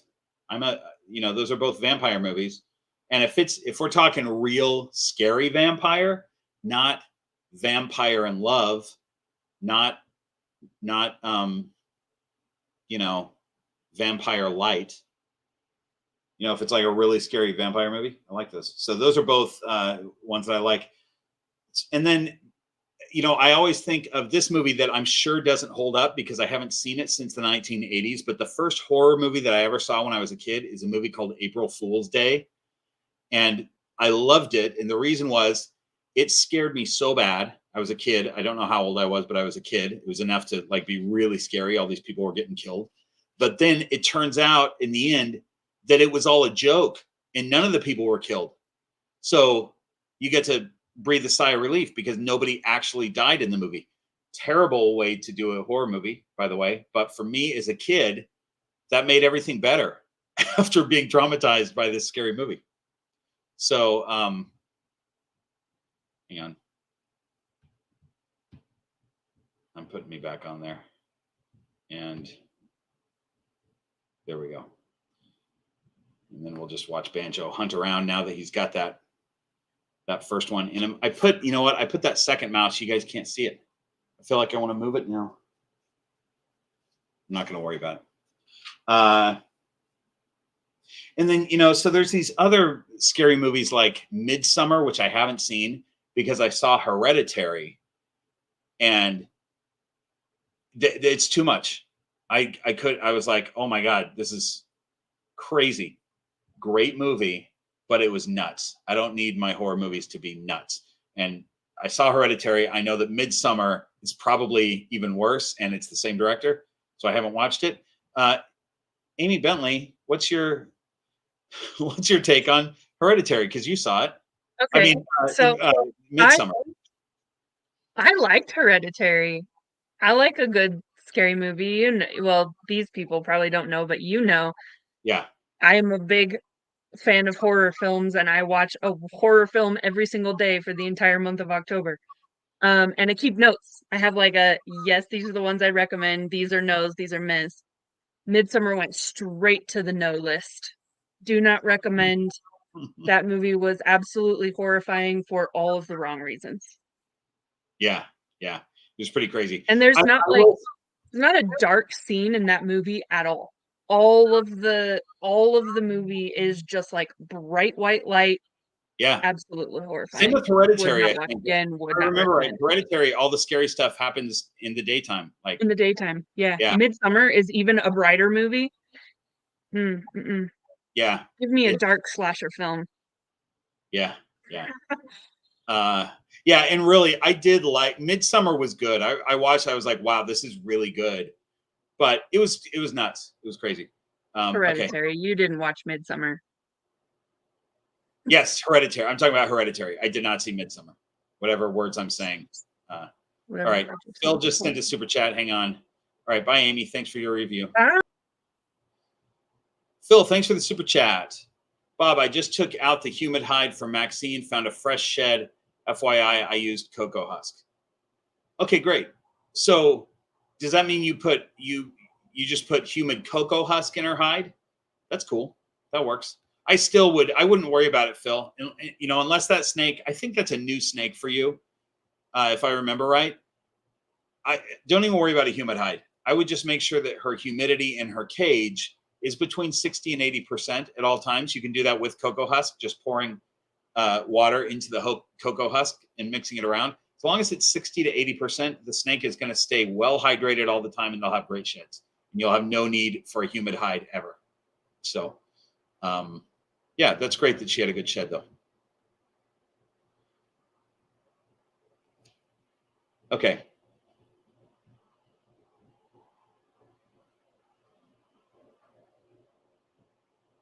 And then Leah is also asking, which ball python morph reminds you of Halloween the most? I have a great answer for that. And let me see if I can give you the example. Hold on. Look at this. I found a little. I can clip this on me again. Oh, look at this, you guys. Banjo found his. Hold on. We'll get back to that in a second. Banjo found his mouse and he's eating it backwards. Let's see if he continues with that idea. It's going to take him longer to eat. But it's okay. I always feel like I need to say this. It is absolutely okay if a snake eats their prey backwards. I just had a video, the short that I was talking about where I was target training Pip, my little pygmy python, she ate backwards. And I got a number of comments from people saying, I thought it was bad for a snake if they eat backwards. Not bad for them at all. It's just more challenging. It takes them longer. So no big deal. If Banjo eats that backwards, which he absolutely is, it's no problem. Okay, so while you guys are watching that, I'm going to pull out my Halloween snake.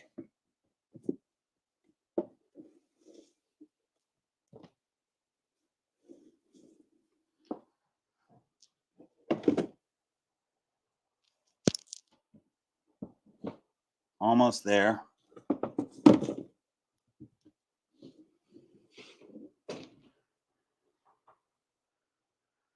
Okay.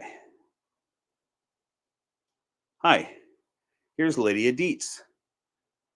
And these are the ghost faces on her side. Here, the other side is actually more.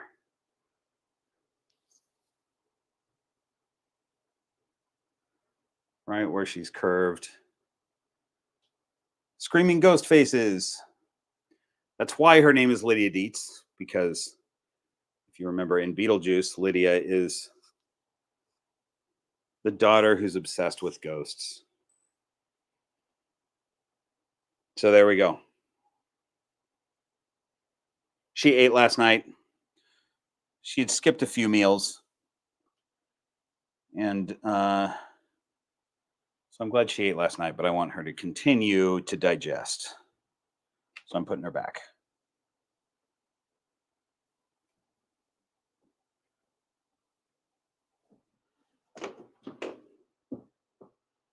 Okay, let's see how Banjo's doing while I'm doing this.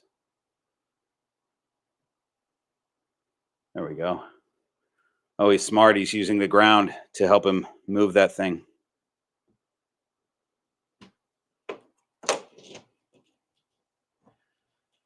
Maya is really good at that too. You know, I mean, I think all snakes do that eventually, but it seems like both Maya and Banjo are efficient at it, at using something else to push the food into their mouth. And also, I have from Maya, I've held the prey and helped her with that. Like I'll hold it and she'll just eat it real fast off the tongs. So while he's getting that, I'm gonna go over there and move that other mouse onto that piece of wood so you can see it.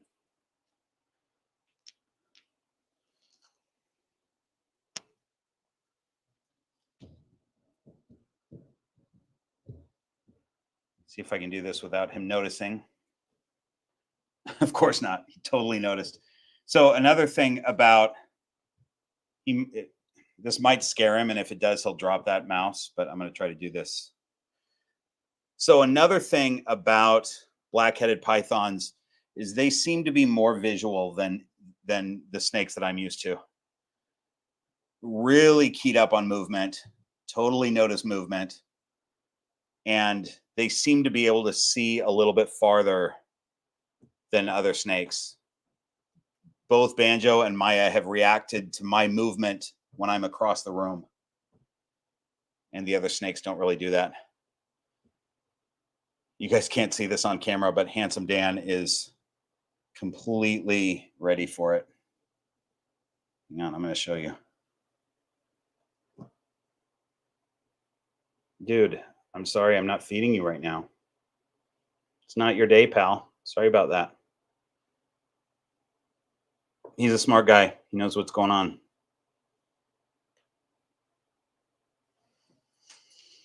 Okay. Little Handsome Dan bonus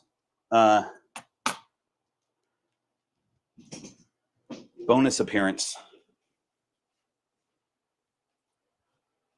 Okay. Where are we at?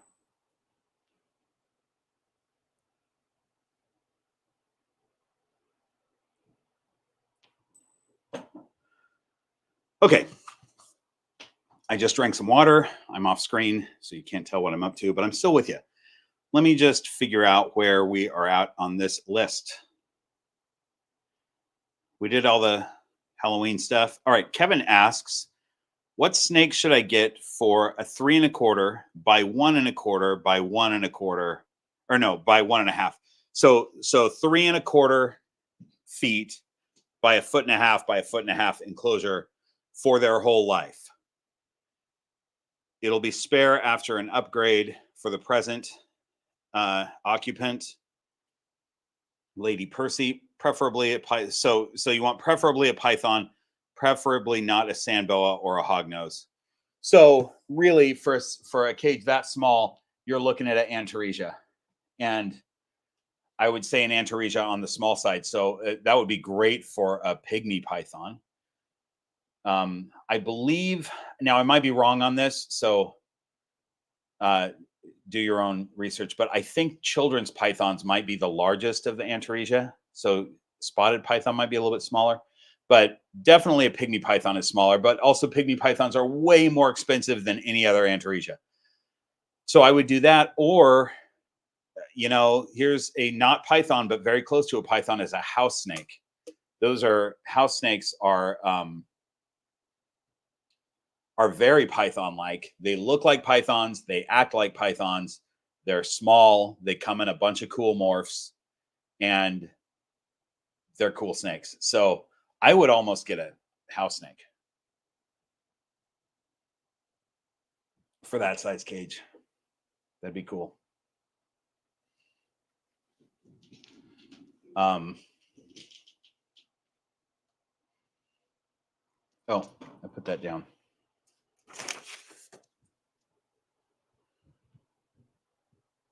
Okay, so Banjo's finishing up that mouse, and then he's got one more to find.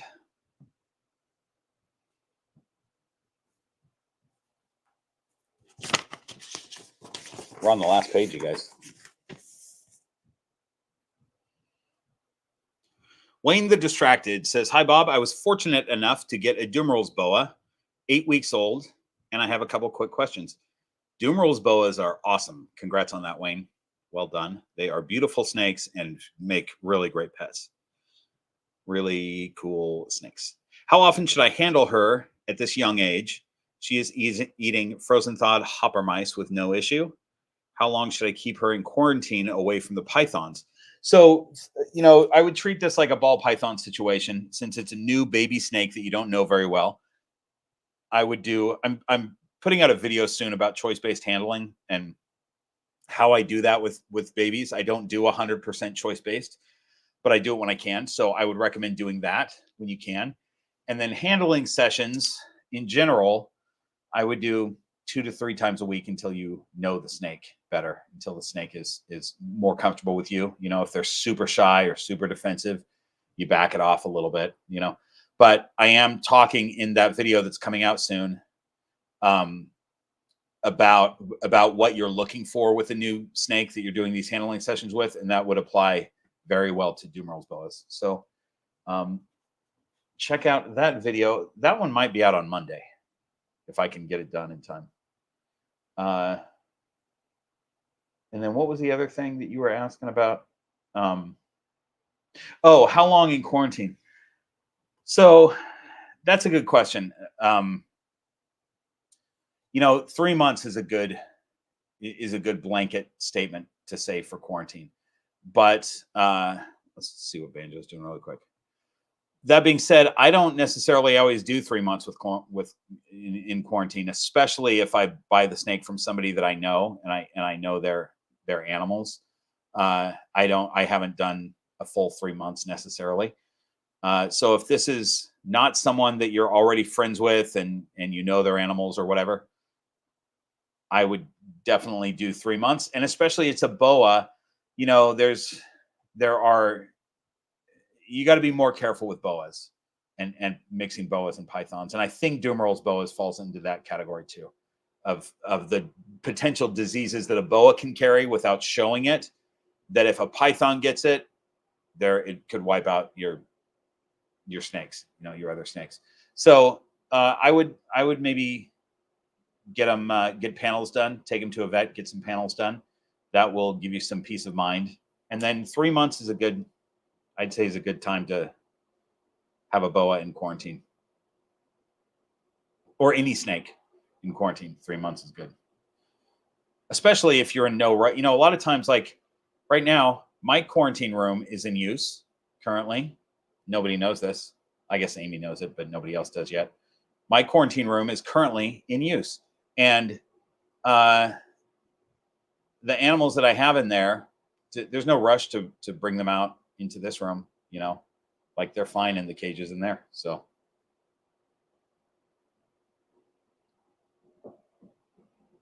even though I probably don't need to quarantine them, I feel good about who I bought from. I don't need to quarantine for 3 months. They could easily be in there for 3 months or longer, just because it's a good spot for them to be. So there's that. See what Banjo's up to. Okay, I think he's got that mouse down.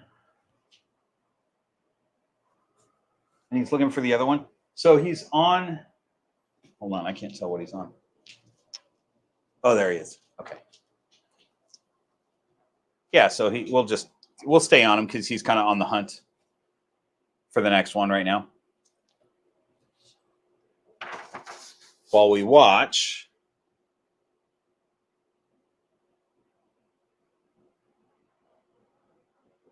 Okay, Sherry asks, I have a new python species coming this week or so. How long do you quarantine? Does that time change through a vet check? So yeah, basically same question, or you know, answered it because I answered Wayne's long. Yeah, so Sherry, 3 months, and then sure. I mean, if you really want to get them into the room, do 30 days with a vet check. You know, get a vet check right away. Make sure your panels are back and everything's good. And then if you're totally comfortable with it and the vet says the snake is healthy, you know, I would feel safe moving the snake into the regular room after 30 days with that stuff in place. But it's a decision that everybody has to make on their own. All right, let's see. Banjo's close. He's getting warmer. Oh, there you go, buddy. You got it. There it is. Look at that one. Right for the head that time.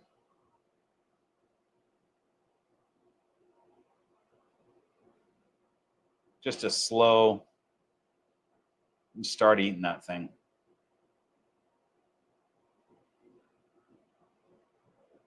Good boy, Banjo. Pretty good sized meals for this guy. He looks really thin, but he's long. So he got 3 of these, three mice this size he's eating. And he gets fed once a week right now. We're going to change that probably pretty soon to twice a week. And then what he eats during each feeding will be a lot less, but he'll eat twice a week. They have blackheaded pythons have much faster metabolisms than other pythons. And in the wild, they eat way more often. Almost every day, they're finding reptiles to snack on. So, okay. While Banjo eats this, I mean, we pretty much caught him doing everything. I didn't think we would, but that worked out well. All right, Siri says, how do I convince my wife that 2 male ball pythons can't cohabitate? Do I just put them together in a 4x2x2 and catch them on camera not getting along? They're babies right now, 2 and 3 months. All right, I need to be on camera for this one. Okay, so this is really important. This isn't like an opinion to convince somebody. It's just what you should or shouldn't do for the health and safety of an animal. Ball pythons should not be cohabitated. And male ball pythons, when they're sexually mature, will combat. They'll engage in male-to-male combat. But even if you had 2 females which don't combat, they will stress, and potentially there could be a problem where one snake kills the other. But even if that doesn't happen, even if that never happens, they live years together in the same cage, there's going to be a level of stress that they're going to be under all the time because they're competing for resources. So, and that you're never going to catch them not getting along, because as humans, we're looking for signs of what that means when we're not getting along. We're going to physically fight. A lot of times they don't physically fight, but that doesn't mean that they're not stressed and they're not trying to jostle for the same spot, the heat source and such like that. So it's just, as a rule, you don't cohabitate them. So it shouldn't be something that you have to convince somebody of, because it's not. This isn't like a debated topic. It's, you just don't do it. You know, it's bad for the animals. This is. I'm trying to think of a good example. Like, you wouldn't. I mean, this isn't quite the same, but everybody knows that. What are those? What are Japanese fighting fish called? The real name for them. You wouldn't put 2 of those together. They'll kill each other immediately, you know, and snakes don't do that. And that's the problem. Like, we can see for sure you don't put Japanese fighting fish together because they immediately go after each beta fish. Thank you. You don't put betas together because they will immediately go after one another and one will end up dead. Well, that may not happen with ball pythons, but they're going to live their life very stressed. And we want our animals, period, whatever animal you have, to live as stress-free as possible. And snakes easily stress. And this is one way to for sure do it, is to cohabitate them. So regardless of their gender, don't cohab your snakes.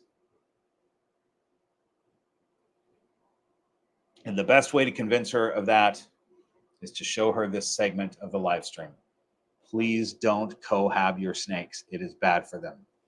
There you go. I'm an expert in the topic. I'm considered an expert by many people. And that's, I mean, what are my credentials? I don't have credentials. but I'm considered an expert in the topic. Don't cohab your snakes. Here we go. That's the best I could do for you. I hope it helps. Redbeard Blake, thanks for the super chat. Happy Halloween, nice outfit and manliner. Thank you. I appreciate that, Redbeard Blake. The guy liner is something that I often wear. I wear guy liner more often than generally adult men wear guy liner, just because it's part of when I'm at Renaissance festivals doing shows. I'm always in the guy liner, and that's a lot. It's a lot of weekends that I spend wearing the mascara. Mascara is different than eyeliner, though, right? Am I right about that? Or is it the same stuff? What is mascara? Somebody put it in the chat. Because I like the word mascara.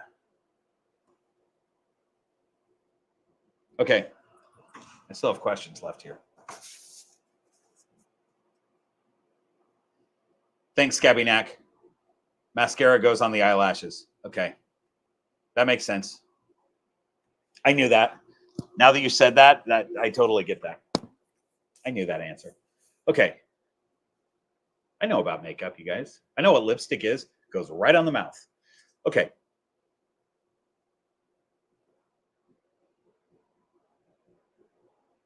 Oh, here's questions from Amy. Amy didn't put questions in the Patreon thing because she puts these together so she can just add her questions directly to the sheet, which is what she did. Amy asks, what's the best Halloween candy? Hold on, I'm pulling you up for this, Amy. At the stage, she's out of her costume. Apparently being Bob is not comfortable. Being dressed as me is not the most comfortable way of going about things. All right, by the way, Banjo has finished his last mouse. He is done being fed. Good job, Banjo. I'm removing him. Put my toothless costume back on. Hang on. Oh, okay. Sorry, Marty. There we go. Amy is now Toothless the Dragon. Okay, your first question, Amy, is what's the best Halloween candy? I want to know from you also, but mine is, I'm going to say old recipe Butterfinger. And I say this because Butterfinger has changed their recipe since when I was a kid. Yes, Their new recipe is crap compared to their old recipe. Old recipe Butterfinger was the best. What's your favorite, Amy? My favorite Halloween candy is probably going to be really like those mini airheads, the like how fun size mini airheads. Love a good box of nerds. Okay. I don't think I've ever had an airhead, but nerds for sure. Gosh. All right. Well, I guess I'll Nerds. bring you some. Nerds pop in your mouth. It's the best. Love nerds. What side of the line do you fall on with regard to candy corn? I love candy corn. I hate candy corn pumpkins. Candy corn pumpkins are a no. Really? Isn't that the same thing? Same thing. I don't know what it is. You don't like the pumpkin shape. How, okay, double stuffed Oreos are the superior Oreos. There's never been a better type of Oreo. Regular Oreos? No. Mega stuffed Oreos? Absolutely not. It has to be the right ratio, and candy corn pumpkins are just too much. I see. So pumpkin candy corns are too much ratio. I get it. Okay. So your next question. Different person. What? Sarah and I love all of the same things, but she just told me she does not like candy corn. That's the first thing we have not had in common. Okay, because you and Sarah are very similar people. Yeah. Yes. Okay. So I'm glad we found something that you guys differ on. Your next question. This is a tough question for me. Your next one. What is the best occult? Aliens, witches, vampires, werewolves, etc. That's a tough one. I've never really thought about it, but from that list that you put, because I'm not thinking of anything other than the list you put, I'm going to say witches. They're super interesting. They can do all kinds of stuff, right? And then aliens. even though my movie picks are all vampire movies. But I don't know. I like witches, I think. What's yours? You're a witch person. I'd probably go with aliens. Oh, really? Aliens. Yeah. Okay. Well, that's my second choice is aliens. I'm fascinated by aliens. I don't know. I'm not mean, gonna lie. I love all things occult. yeah. I like them all. Yeah. I think witches, you don't know Kaiju. what's going to happen. Werewolves, you know what's going to Monsters? happen. It's a person that's Yeah. going to turn into a werewolf and then they're going to tear people up. I get that. Okay, here's my question though. Do kaiju count I as don't a know what cult? that is. That's like monsters. Like Godzilla, King Kong, because I'm a big fan of monsters. No, they don't count because those are just Hollywood stories. We're talking stuff that's potentially real: werewolves, vampires, witches, aliens. Yeah. What's your okay? My Here's my nephew's question. What's Hi, your Gabe. order of those, Amy? What's the order of the possibility of them being real? Of those The four. possibility of them being real. Yeah, So start with it's the most definitely real. realist. Say it again. Aliens definitely real. Okay. I'd say ghosts and aliens are on the same level Right. level of realness. Okay. We didn't add Um, ghosts to that thing, but that's cool. And then we got witches, vampires, and werewolves. yeah. So I'd put witches, like Uh-huh. I'm saying like realness, like this, like chin level is where I get iffy. Okay. 100% certain ghosts and vampires are real. Got it. Okay. Witches, Okay. What's next? eyeball level. Okay, cool. Um,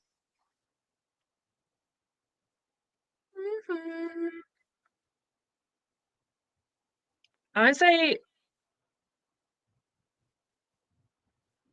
werewolves and then vampires. Okay, and I don't even have to think about that. I agree with your list 100%, the whole thing.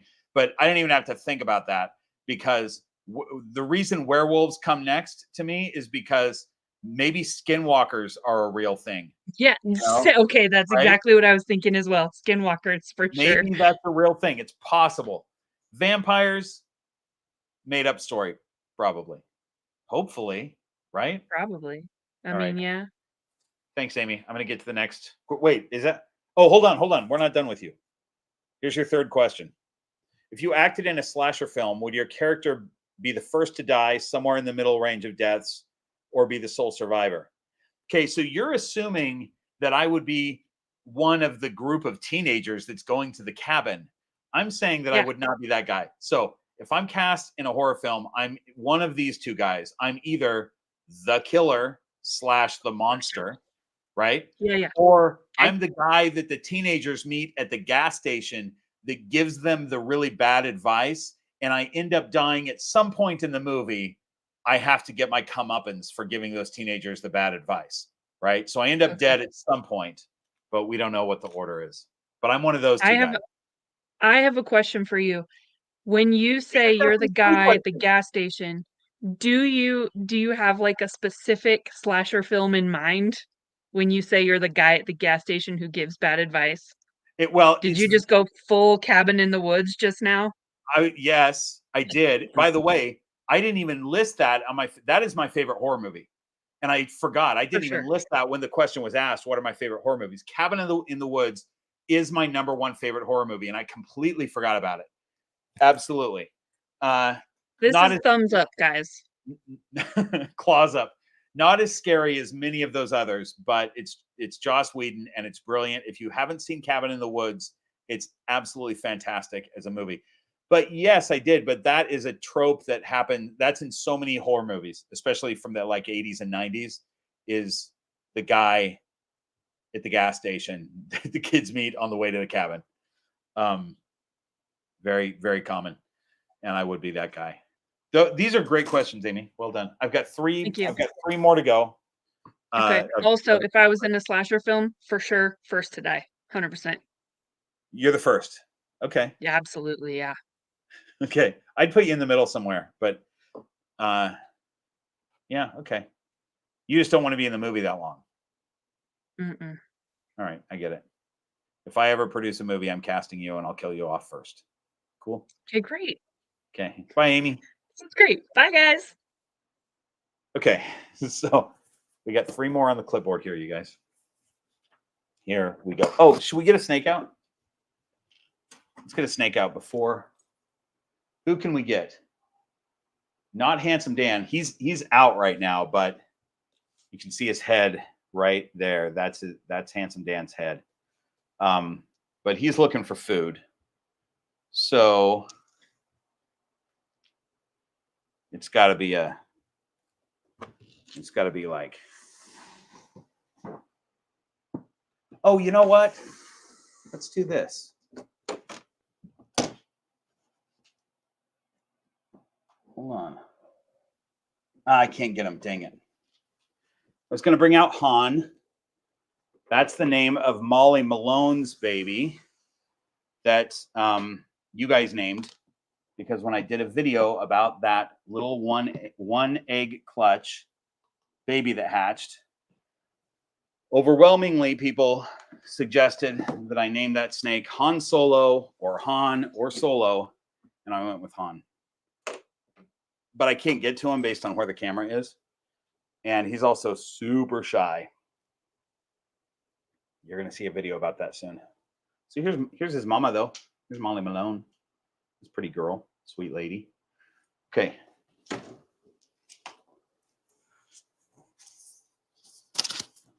All right.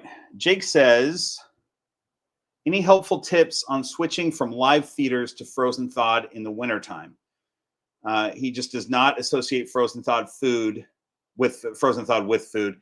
I've offered frozen thawed 5 or 6 times, and he denies it every time. He's about 5 months old, 230-gram ball python. I have tried scenting with broth, cracking the head, vanilla extract. I'm at a loss, and I don't want my boy to have scratches and bite marks. Any tips would be great. Anything you've tried other than the options I've tried. So there's a few things. I mean, first of all, make sure that you're heating the frozen thawed up pretty warm, over 100 degrees. I'd say around 110 or so. That's helpful. Another thing that's helpful is don't offer every week. Give them 2 or even 3 weeks off before you offer. A lot of times they just get hungry and they'll take that food. You also don't want them to get used to get in the habit of refusing food. And if you offer weekly, that just gets them into this habit of just saying no each time. I don't know if you're feeding rats or mice, but if you're feeding rats, try a frozen thawed mouse. Sometimes the scent of a mouse will get them to strike.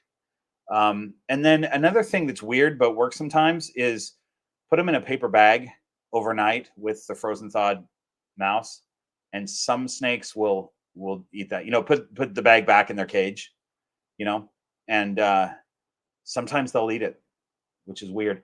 The other thing is, before I did the paper bag thing, I would just say leave it, drop it, and see if they'll eat it overnight dropped, and then try the paper bag thing. So there's a number of things you can try. But between each attempt, give it at least a couple weeks.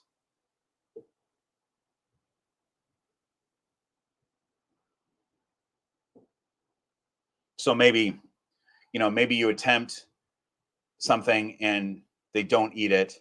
So the next day you get alive and feed them alive, and then give them a couple weeks, 2 or 3 weeks, and then try frozen thawed again,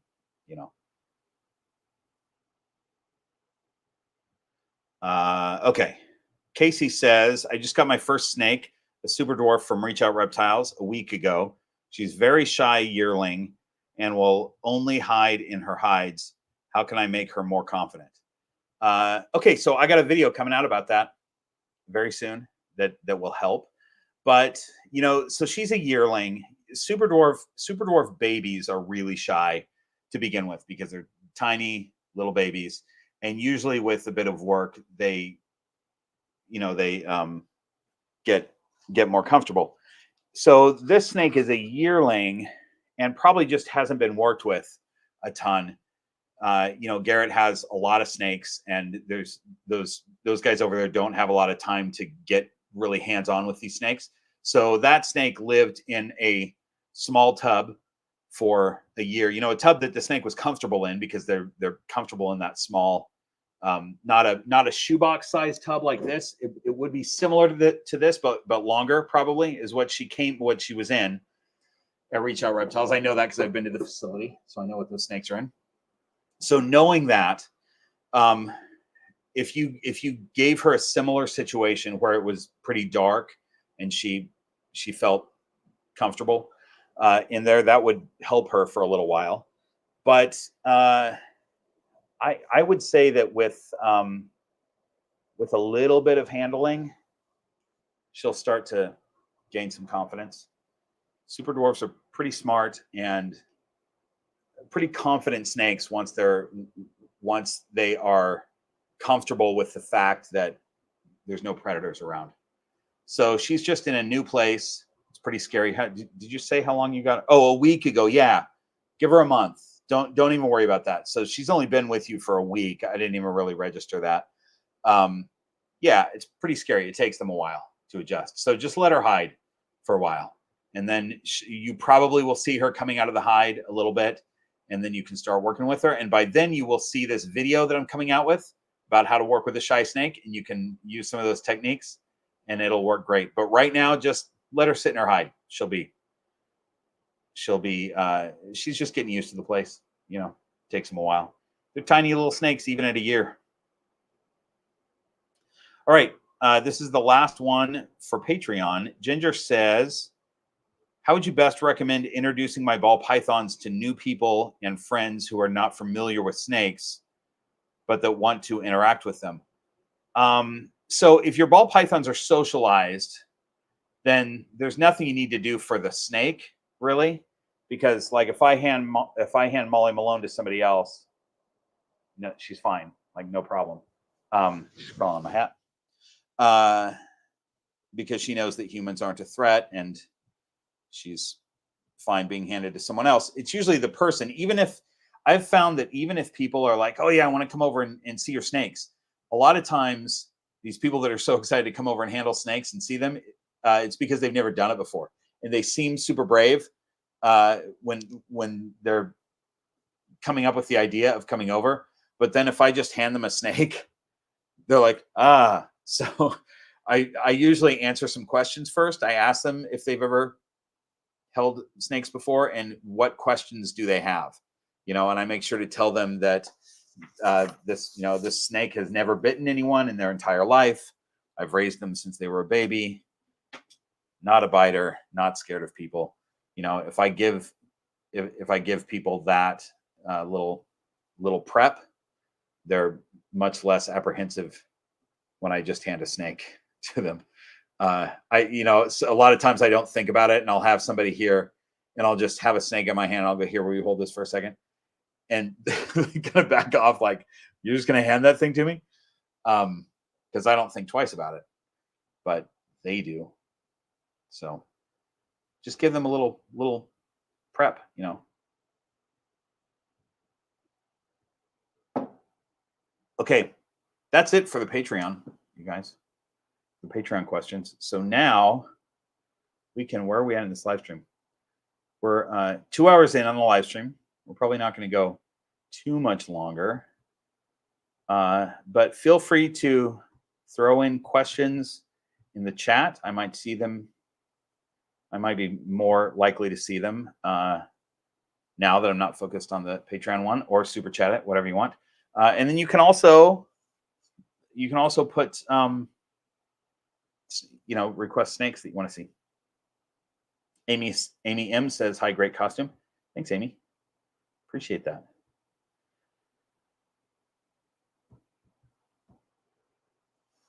Molly seems to be real comfortable on this hat, and I like how she's decided to curl up on it.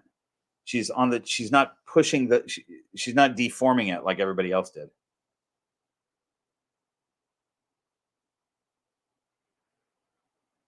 Absent gaming, that's a great question. Yes, there is the too big size for an adult ball python. not too big to where they'll be stressed out at the size, but too big in that the enclosure is too tall for them, and you put a tree that they can climb up and fall off of. So I've seen people who, especially people who think that ball pythons are arboreal, they're like, let me get them in like a 6 foot tall thing and give them a tree. They can climb up in that tree, but as I've said in many videos in the past, including a short that I just recently did, ball pythons are not good at staying climbed. So once they've climbed up there, they can fall and hurt themselves. So be careful about the heights that they can access, because they can definitely get up there.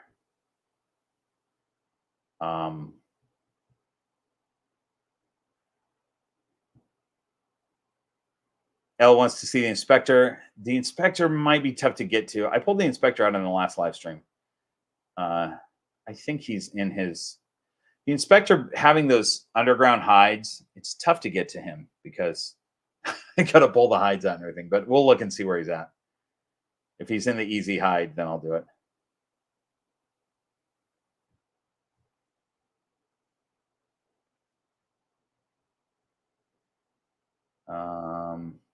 Crisis Corpse is asking what my favorite ball python morph is.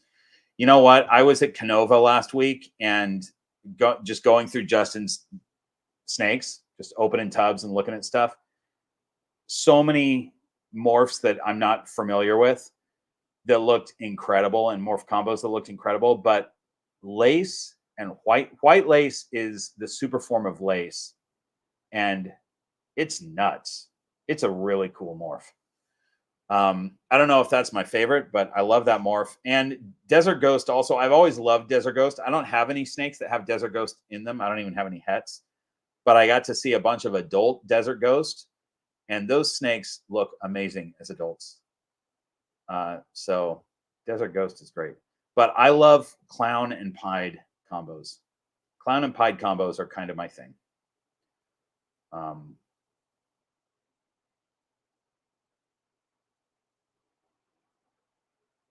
Let's see. Let me go through and see if I can catch these.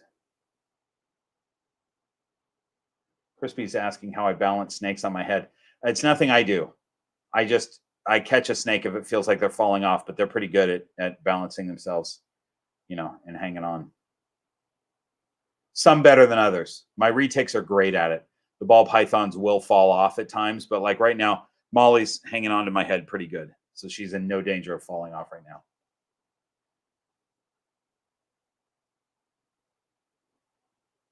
Oh, Azara, Children of the Corn. That was also one as a kid. That Children of the Corn affected me when I was young and watched those movies. Those scared the crap out of me. Those are scary movies.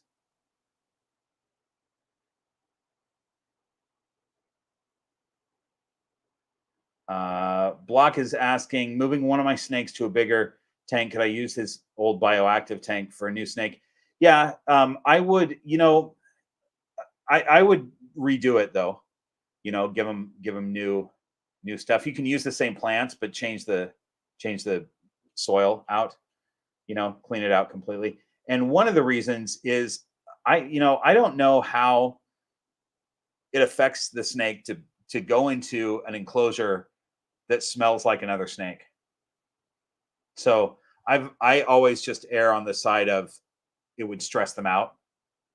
I don't know for real if that's true or not, but like I don't let my snakes, if my snakes are free roaming, I keep all the enclosures open of snakes that are free roaming so I know who's out. You know, I can just look at open enclosures, but I also keep an eye on them. And if I have snakes going into somebody else's enclosure, I don't let them do that because I don't want the scent of another snake in somebody else's home, because they probably don't like that, but I could be wrong.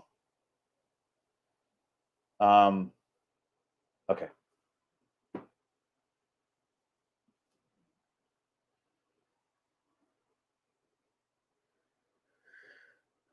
Amy M is asking for suggestions for safe handling and enrichment outside of the enclosure for a 1-year-old Florida King who is inquisitive, enjoys interaction, and is very fast and never stops moving.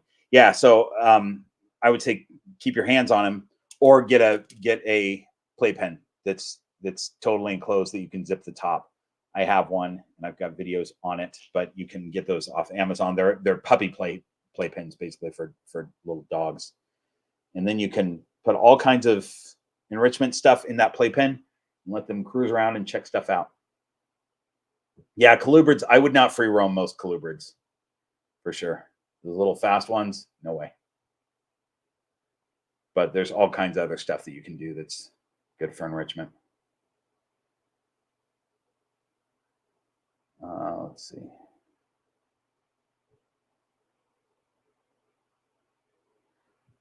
Bertree's asking, what's the smallest ball python?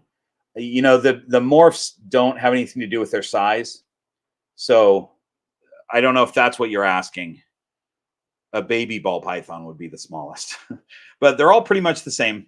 You know, there is a locality called Volta that's huge where you get a huge ball python. But other than that, they're all about 4 to 5 feet with some outliers on both ends. And the morph of the ball python doesn't affect their size, really.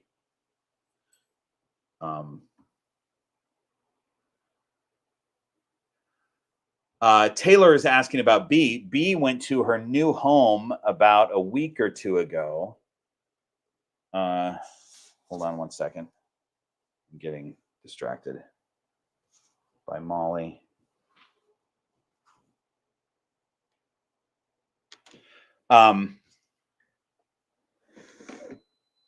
Yeah, so Bee is still in her flower pot, or still has her flower pot, but she's in her new home now. And Erica's not even in the chat. Erica's not joined us on this one, but she lives with Erica now, who's usually here, but I don't think I've seen her in the chat. Amy, are you flagging me down? Erica's definitely here. Erica's here? Scroll down just a little bit. She's already updated on B. Oh, really? Okay, cool. She's been here the whole time. Really? Oh my gosh. Sorry, Erica. I didn't know. What do you do when your beard does dumb stuff like this? I was trying to fix it earlier. Look at, you know how much I'm always putting my hands on my beard. This is why. I look at myself. Always this. Yeah. And then guys, if Bob gets really focused into something, he goes like this.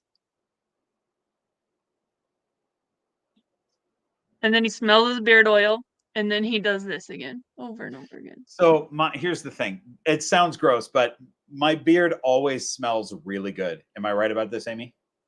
Because yes. I put beard oil in. So I often sit here, if I'm really focused, I sit here and I'll be like, it's like not even thinking about it. But I have said many times, like, hey, your beard just smells so good. Like you've been smelling your beard for like 15 minutes. Yeah. It's that Oh, look, Brady says it always smells good. Thanks, Brady. Okay, hold on. I'm really slow on this chat because I'm trying to answer questions now. All right. There was a good one a minute ago. Hang on, let me find it. It was Ashley, I paired Damara with the inspector. So if she lays a clutch of viable eggs, she laid a clutch of slugs 2 years ago, maybe 3 years ago, and then I haven't paired her since. So as long as she lays viable eggs, she will have potentially pinstripe, banana, fire, pastel, orange dream, inchy. So a bunch of cool morphs that will do cool things. The snakes will look awesome, but they won't be expensive. So it'll be a good clutch for people who are not looking to spend thousands of dollars on a snake. You've got one more super chat. Do I? Mm-hmm. And then there was a really good question that came in at 8:11 p.m. from Wendy. Okay, hang on. Elle, thanks for the super chat. Can't get over the epic costume 1010. Thanks. I don't know if you're talking to me or Amy. Amy's been in and out of her costume Like you've. I believe she was talking to you. I was not on screen when she posted that. Oh, thanks. I appreciate that, Elle. But Amy, your costume is pretty good. You've had 2 different costumes on, and you've just been regular Amy. You've been changing a lot. Yeah, here. I can put my toothless costume back on. Hang on. Here we go. Oh, because you're still technically. Still technically wearing it. I'm very hot right now. Yeah. Do you mean attractive or warm? I'm Both. very, very. Let's say both. Right? Okay. I mean, I was talking about warm. Oh, but you were. You weren't Sure. trying to tell people that Very you're attractive. I do have the plague though, so Yeah. that adds a little, subtracts a little from the attractiveness factor when you have the plague. Yeah. Cherry, I don't have personal experience. Like I've never kept olive pythons or Timors. I know a little bit about them though, and I love them both. I actually would love to have either one, but I don't know that I would. Like if somebody was going to give me an olive python, I don't know that I would take it. And the only reason is the size. Olive pythons are the largest snake in Australia, and they're big. Big. I mean, they get big. And actually, I think if I was going to get a snake close to that size, I think I'd want a scrub python over an olive, only because of their look. But olive pythons are awesome. Timors are awesome. Timors are smaller, and they are basically a reticulated python. They're basically a small reticulated python. They're very similar to a retic, but they're not as big as the mainlands. Really cool snakes. Both of them are cool. The olive pythons are just get really big, and they need massive enclosures because they're big and arboreal, and they move around a lot. So they just need a huge cage. You know. That's all I know about them. But to answer your question, the answer to the question is no. I do not have personal experience with either one of those.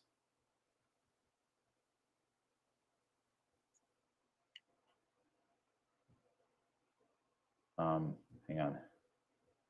Dang it! Why is my mouse not While working? Bob is reading, Azara, my falsie's doing very well. She's so cute. She caught on to target training fairly well. Although if I don't feed her before 5 p.m., I have to try really, really hard to get her to eat. She goes to bed very early. Oh, that's funny. She won't eat late at night, huh? I feed all of my other snakes at night when I'm done with everything else for the day. But I have to like either feed her before I leave in the morning or I have to take a lunch break to go home and feed her, because if I feed her after I get home from work, it's a chore to get her to come out and eat. So Hi, Erica. I just wanted to acknowledge your presence. Sorry that I didn't know you were you were here. I'm glad you're here, Erica. I'm used to seeing you in the chat, and I don't think that I had seen you before. So, okay, I'm cruising. What, Amy? When did you say there was a good question? 8:11 p.m. from Wendy. Oh, it would be 7:11 p.m. on my end. Oh yeah. It's a Yeah, totally different time zone. that's why. Okay, let me. Okay, from Wendy. Let's see. Weird question. Do you think it would be a problem to house a ball python in a room with a teen who plays loud music and video games? A friend asked me this and didn't have an answer for her. Yeah, that would be a problem. And what I used to tell people, and this is still for sure, is you don't want to put speakers on a cage or have speakers right next to a cage because that vibration will bug them. But I think that or snakes in general, I think snakes can hear better than we once thought they could. I've said in a lot of videos that snakes can hear low frequencies. And to me, that meant like low frequencies like this, maybe a man speaking, but not a woman speaking. And I'm kind of changing my mind on that because I've heard from a lot of people that that snakes can hear pretty much anyone talking. Garrett Hartle was at Reach Out Reptiles was talking to me about that he's trying to get some of his snakes to know their name. Like he'll call them by name every time he brings them out. which I think is interesting. But yeah, I think they can hear better than we once thought they could. So I would not have them in a room where there's super loud music going all the time, stuff like that, you know.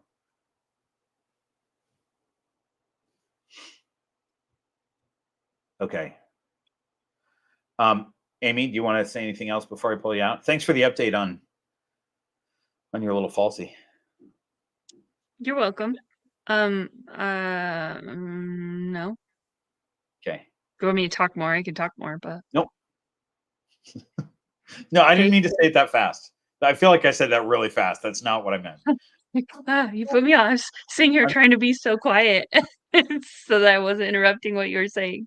I'm just and then you were like, do you want to speak? Okay, I was just planning on hitting the remove button, and I wanted to make sure that you didn't have anything else to say before I hit the remove button. Okay, bye. Bye, Wait. Amy. Nope. She said bye already. Can we look at Banjo? Oh, he's gone. Okay, good. He's yeah. All right. Banjo's out. Okay. You guys, I think we're close to done on this one. Is there any snakes that you're dying to see before we end this? Or is there any question that you've been frantically trying to ask in the chat that I haven't seen?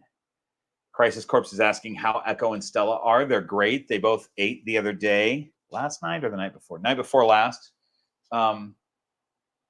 Echo shed. They're both, I give them pretty big meals when I feed them quail, especially. They got quail the other night. So it usually takes them a couple days, so I'm not pulling them out because of that. But Echo just shed. They're doing good.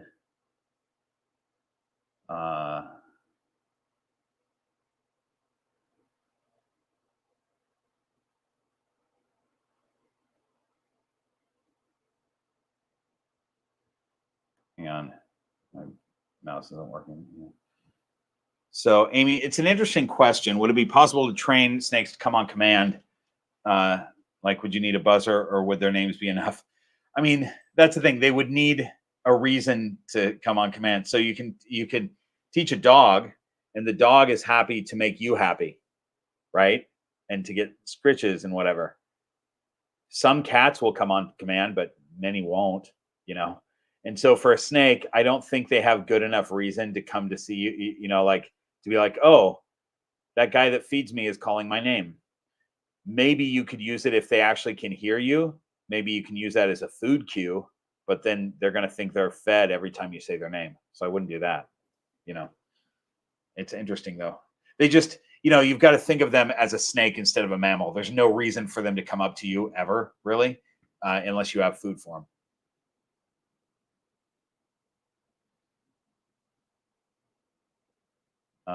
Okay.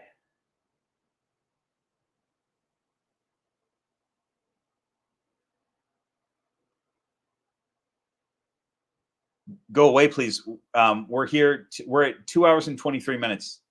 We're not even at the 3 hour mark. I am going to end it pretty soon, though. Joe, thanks for the super chat.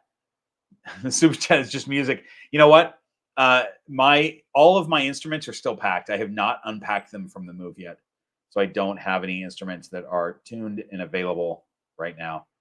I need to get them out and get them up on a wall though, so I can just grab and play, because I haven't played instruments since before I moved also. Absent gaming. This is a great question, and it's such a great question that I asked basically the same question to Justin Kabilka, interviewing him last week. I was talking to him about pet level morphs that are his favorite, and what he said just in general is that the market is such now that you can get incredible morphs for pretty cheap. Now, under $300, I didn't give him a dollar amount, you know. So we were talking about Desert Ghost. You can get some nice Desert Ghost combos that used to be thousands of dollars, and they're not anymore. But under 300, you know, you can get a clown for under 300, and you know, a clown with maybe some other stuff in it, probably for under 300. I haven't looked at prices, lately, but you can get a pied for under 300 now. So many cool things.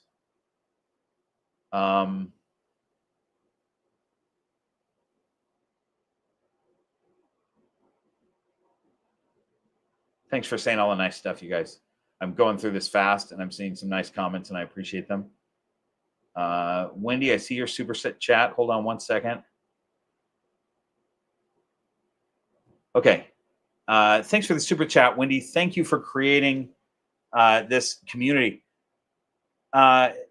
Thanks. I appreciate that. I'm glad that you enjoy this community, and I'm so happy that you guys are all in the community. And by the way, if you're not on Discord, check my check the description of it should be in the description of this video right now. But all my other videos, there's a link to Discord that still should be good. That's the invite. So go to Discord, then you can chat with the community during the day. Okay, I'm gonna say that's it, you guys. Thanks so much. This was super fun. Happy Halloween, everybody, and have a great rest of the week. Bye, everyone.